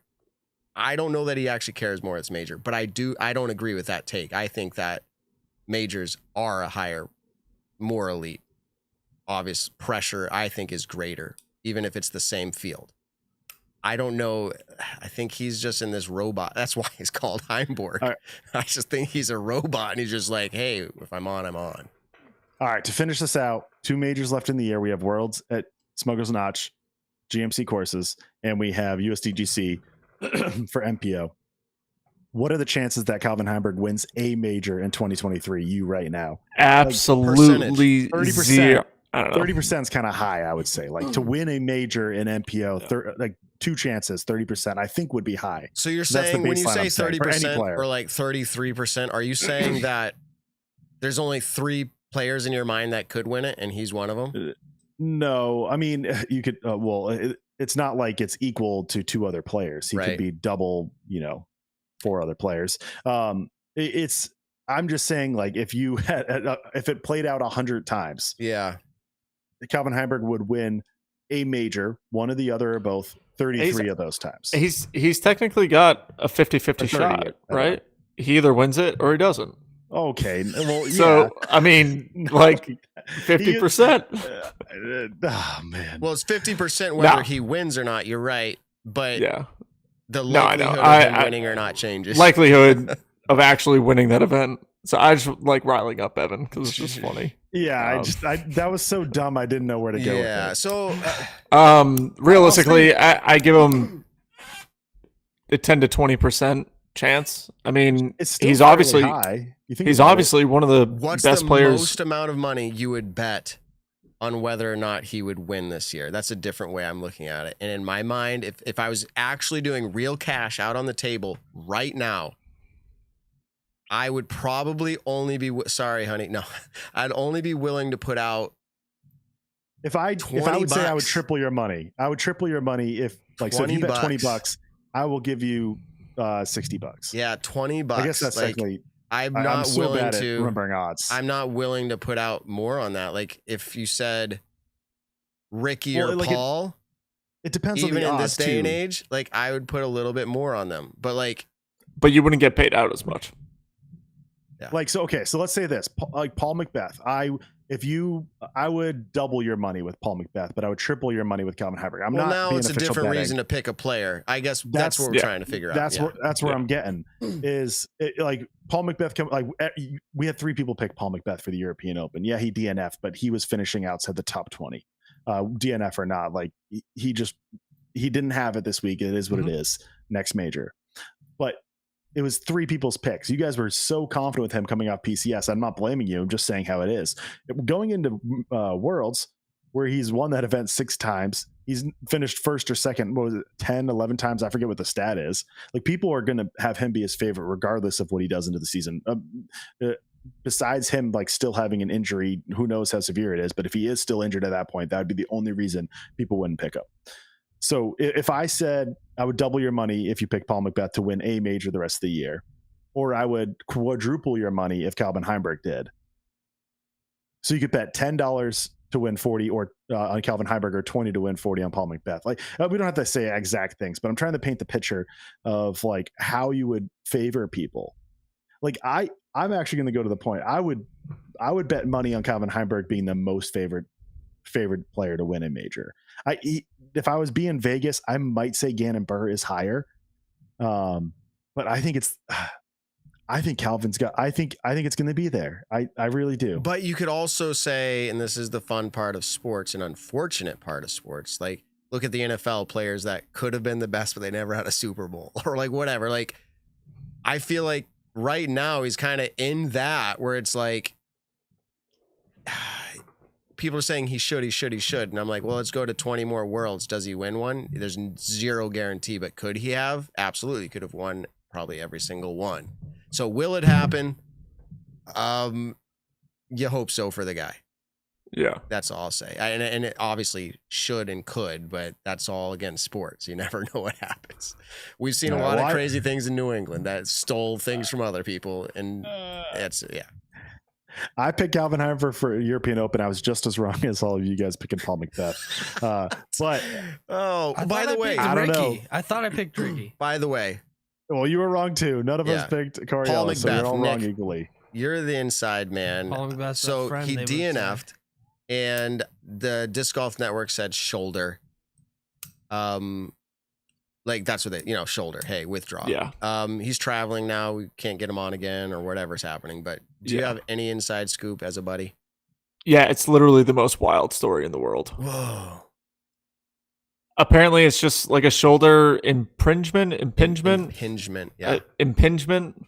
I think that's what it is. This is guys. It's not actually the most crazy story in the world. It's just a shoulder impingement. I had a rotator cuff thing, and I started looking that stuff up. Impingement. Yeah. It sounds kind of like, it's kind of like a pinching of nature. I think a tendon rubbing. What I'm kind of hearing is, very limited range of motion. A lot of the mobility is locked up. That's actually, I think he talked about it a little bit with us and then on other interviews about why his form kind of tweaks throughout the year, is kind of somewhat dependent on, is something hurting? How do I make it not hurt for this tournament? Stuff like that. And then from what I've heard is physical therapy is on the schedule for this week to get it further looked at / help it out. And then, so nothing is decided for Ledgestone. It's up in the air. We don't know. Yeah, I think it's really all up in the air. This was also Ledgestone being in 2 weeks, not this week. He had just played for 8 weeks in a row, 7 weeks in a row with big tournaments, the whole European swing, which is a lot of tournaments back to back to back. It's travel, it's playing practice rounds every single day. It's a lot of disc golf. People get injured through it. Playing through it, having to adjust form. Messes with it, and then it causes other muscles to work harder than they need to, susceptible to more injuries and stuff like that. So anyways, I think it was more, let's not screw myself over more than I need to. I'm going to drop out of this tournament, get it all looked at when I get back down to Florida, and we'll go from there. What I would assume is, and he's done it in the past as well, to where if something's bothering him, he makes a post about it. Everyone be ready. I'm sure after he gets it checked out, he'll make a post about it. So, other than that, I really have nothing more to. I kind of say I actually haven't personally talked to him. So the reason why I bring it up should be obvious. The biggest name in disc golf ever dropping out of a major due to a shoulder injury. It's a big deal. If Tom Brady got injured, we'd want to know about it too. So I think. Hopefully, all I'm trying to say is hopefully it's nothing too great. It didn't seem like it's carrying a bag around, and I'm not saying that it means a fake injury. I'm just saying it's nothing too serious for his normal life, for his career. He made the choice to do that, and that's what it is. Yeah, and the recovery time will be quicker than. Yeah, the recovery time will be quicker than Paige Pierce's injury. We all assume she actually is scheduled for surgery tomorrow now. Dang! That would be the Tuesday after next Tuesday. We talked to her last week. Right? Yeah. So next Tuesday, I think that's what she said. So well wish it to her as well, which will likely be a longer recovery. To her. Real quick on the shoulder impingement thing. It's from what I know, again, I had a shoulder issue this year and I thought maybe that was part of it. I just looked it up again. It could be a few weeks. It could be physical therapy, 15 minutes a day on his own for a week or two. And you can feel better. You can get to a place where eventually it's not an issue per se. So I don't see it as being permanent, but right now it's something he's working on. It must be weird, Paul. And I'm talking to Paul because he does listen to our show every now and then. It must be weird to hear people talk about you like this. But it's part of the nature of what you It's do. not the first time. I mean, if he's not used to it by now, he might not ever be. I'm sure he's used to it, but it's still got to be I don't know. It's one of those things where a lot of the players, I mean, look at Eagle, look at Ricky, look at Paul, players who have been in the game. I'll say Paul and Ricky have been in the game for a really long time now, been competitive at the top for so long. They both have massive contracts. Ricky was dealing with wrist injuries this year, played tournaments, backed out of them, dropped tournaments because of the injury. You're going to see it out of every player, especially the ones potentially who do make a lot of money and who have signed contracts for a long time. to where it's better to take off this tournament, maybe the next 2 or 3 tournaments. I'd rather see those players, if it's Ricky or if it's Paul, I'd rather Paul say, okay, well, I'm going to drop this tournament. I'm going to get PT, so I'm going to skip Ledgestone. I'm going to skip Idlewild and, let's say D-Glow even. Well, because I want to fully prep for Worlds and make sure that my body's good for that. I mean, that's what Paul's legacy is built on, is the world titles. Everything else after that is kind of just a bonus. Well, and I think the same thing. Yeah. I just see the chat, and this is like the 5th time I'm interacting with them tonight. I think this is no offense to the chat, like what they're saying or what somebody's saying here, but I think it's a way too far of a take. And I was going to say horrible, but that's just me inflaming the issue. It's a take that I think is too far stretched to say that he would, and I'm assuming what you mean by protecting it means your rating.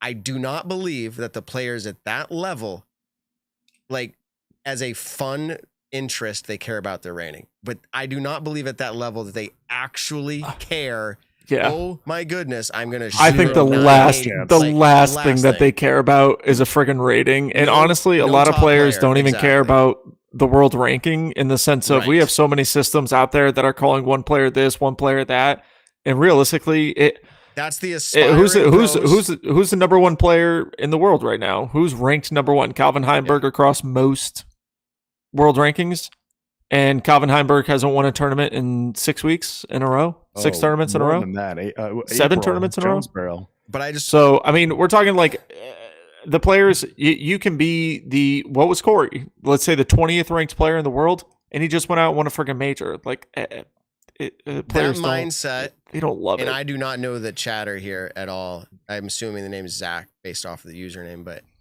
and so this is not me judging on you at all, not even knowing you, just by a username in the chat. But that mindset is an amateur mindset and an aspiring, maybe just coming on the scene, local pro mindset. They're like, this matters because I need to get sponsor attention and all that stuff. When you're at this top level, you're not looking at your round going, oh my goodness, my rating's going to drop, so I'll drop. Like, I don't believe it. I will say that I did question like you at times over the years, even with Ricky at Texas State's, right? Was it Texas State's? Yeah, where he dropped out with like 2 holes left. And you're like, couldn't be at Texas State's. That man's won Texas State's like 50 years in a row. No, it was the new event, the Open at Austin. No, Open at Austin. Is that, yes. I'm like, you question, you're like, dude, there's 2 holes left. Evan and I both like lit up. We're like, not Texas State. Yeah. He did not play that this year. It was this year. 2 holes left. And you're like, everything goes through your mind to be like, how could you not finish 2 holes? And Brody Smith, I don't know if it's related to it at all, but he makes a post about his issues with his back and how he kept playing through it with so many holes left, and I did it. He didn't say Paul McBeth. It seems like it makes for a good story to have this back and forth. But man, if you're actually injured, you're dumb to keep playing. Dumb. Like, it doesn't even make sense to keep playing. Like, to play through it is dumb, unless it's the World Series. I'll say this really quick. Or it's the biggest climax of your life, like the bloody sock Kurt Schilling in the Red Sox final game of the World Series. Like, the difference, like, it's you drop out if you're injured. You don't play through it. Wait, I want to say something quick. Zach P_DG. I understood it as you were saying protect your health, and I think most of us. I think most of us got it that way as well. I didn't give the full username. Sorry, yeah, it's tough. It's tough when you're reading it, sarcasm, everything like that. You can't always tell what someone's talking about. But anyways, I understood it as you were talking about Zach, health. Then I agree with you. It was his shoulder, not it as in his rating. Matt, that's funny. I think you said it perfectly. Is that's an amateur mindset. Like, if we were playing a PDGA round and Ben with 2 holes left, rolls his ankle and he's like, I can't finish. I'd be like, Ben, come on, just finish. Stop it. Not that Ben would do that. I'm throwing him under the bus here, but it's a switch you have to make for these. That's okay. Yeah, it's a switch you have to make for this level. Ratings come to our minds as amateurs. It was my round, not even like ratings, my mindset. but just finishing around. Yeah, just all of it, finishing around the spirit of it. It's all different. It's a different mindset for this level. But it's also the scenario. Paul McBeth was, I don't know his exact place. He was 30 something. It means literally nothing if he finishes 30th, or now he finished 75th because he DNF'd after the cut. Literally zero difference to his legacy. But if he's going for the win, which I think we can pretty easily just mention 2022 Worlds, he had that nasty calf injury. I mean, it was all bruised up and whatnot. You saw videos of it. Was it on tour in the offseason, or Paul McBeth just had a YouTube video? I forget where I saw it, but it was nasty. He played through that injury because it was a career-defining moment to win his 6th world championship. No injury is going to stop him from doing that unless it's career-ending. So if he was in lead card and was 2 strokes behind the lead, I think he might have pushed through it. You know, like Nick was saying, it might mess with your form, but if it's worth overcoming. But when you're in that 30th position, I mean, he was where he was. No discredit there. It just he fell out and it wasn't his tournament. The tournament was over once he's in 30th. I was just going to say. Does not matter. That's a great point too. That's a great point too. I was going to say, hey, even if it's the World Series, and in our case, the World Championships, he only does it if he's in 1st or 2nd. He has a chance to win. He keeps playing. He doesn't drop then. Yeah. But yeah, if he's in 50th, he drops. It just, people say, well, it's because he was in 50th that he chose to drop. You're kind of right, because he's out of it. Like, but so why keep pressing through a pain or an injury? I don't think it is what some people are thinking. Like, I've done it. I've done it before too. That a player chooses to drop out of the bad performance. You said that bloody sock reference. Curt Schilling is not pitching with that injury. He's not getting that shot or whatever he got into his ankle. He's not pitching for a June day game. Like, he's literally just not. He's sitting at home or in the locker room doing nothing. Or what if they were down like 18 runs? He's out. He's not going to keep pitching. Literally, baseball teams put in position players in playoff games if they're losing by 10. All right, someone wants us to talk about how bad Paul was playing before the injury. Shout out to Daniel. I'll say this. I mean, I was actually just, because I've been scrolling through the chat as you guys have been talking about Curt Schilling's bloody sock. If you notice a tournament or two ago, also someone said my volume was really loud again.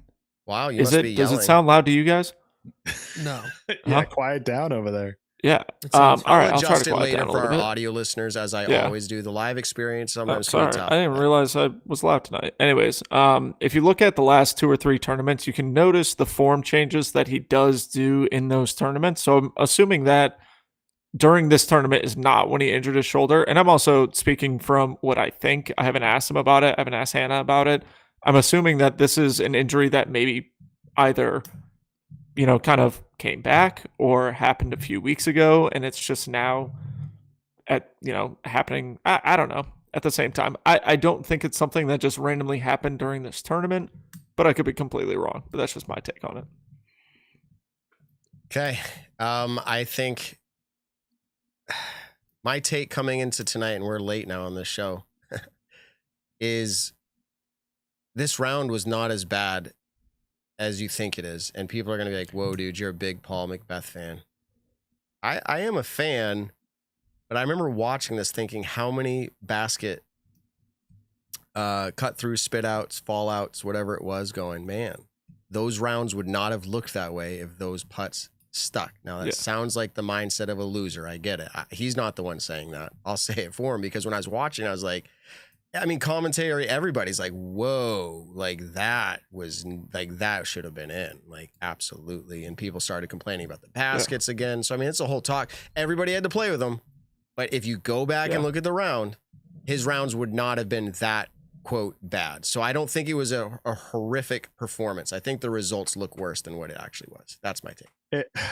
I got to say one last thing too. I don't mean this harshly, but it's a little bit the Paul of current day, where we see the greatness, but we see some bad rounds. He's not invincible. He's not going to shoot 100% of his rounds pretty good or better. Like, he just has some bad rounds now. I think it's just where it's at. He's still figuring out things. He might be, again, has this injury. It might have been affecting him then.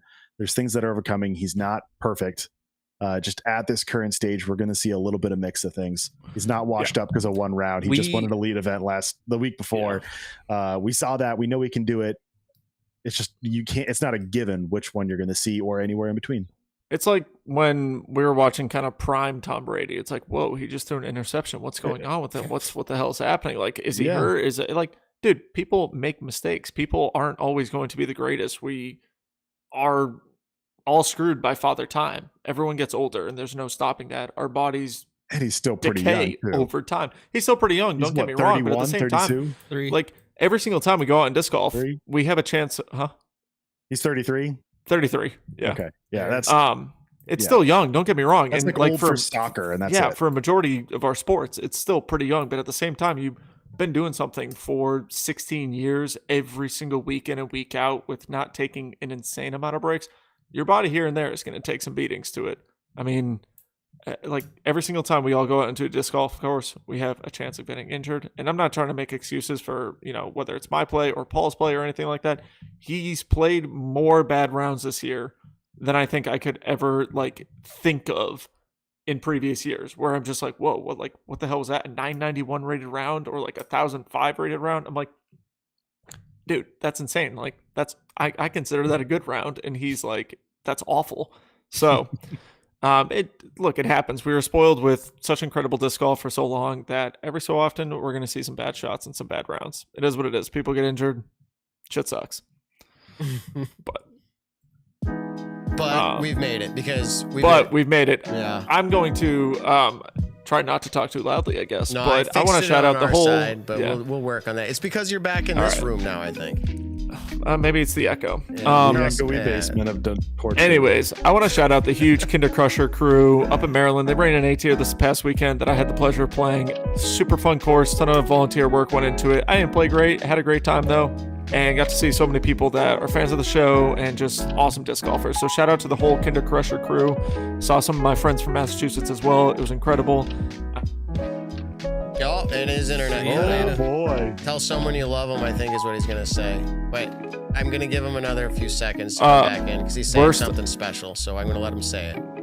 We lost you, Nick. Worst possible timing for that to happen, but I should be good the rest of the night. Anyways, Kinder Crusher crew, you guys were incredible. Everybody, don't forget to like, comment, subscribe, but especially subscribe to the YouTube channel. We have a massive giveaway going on right now. Subscribe to the YouTube channel. We also have a 48-hour giveaway going on right now that someone is randomly going to get some awesome goodies, but you have to be subscribed to the YouTube channel. So please subscribe. Make a bunch of fake accounts and subscribe. Pick the right hour. Pick the right hour to subscribe in the next 48 hours. Pay me $50 and I'll tell you the hour to subscribe. Anyways. I'll do it 40. Yeah, 30. Anyways, everybody, thank you so much for tuning in on an awesome Monday night. Tell someone you love them this week. We will catch you in the next one. Dude, everyone's cool. Appreciate the chat. Zach, serious shout out to you, dude. I misread your comment. You're great, dude. I can see the comment now and the way you wrote it. That's awesome. Ben, you're awesome. Nick, you're awesome. Evan, you're awesome. Till next week, everyone. Peace out. The Nick and Matt Show, a disc golf podcast designed for you, the disc golfer. Find the Nick and Matt Show on your favorite podcast platforms or join the conversation live on YouTube.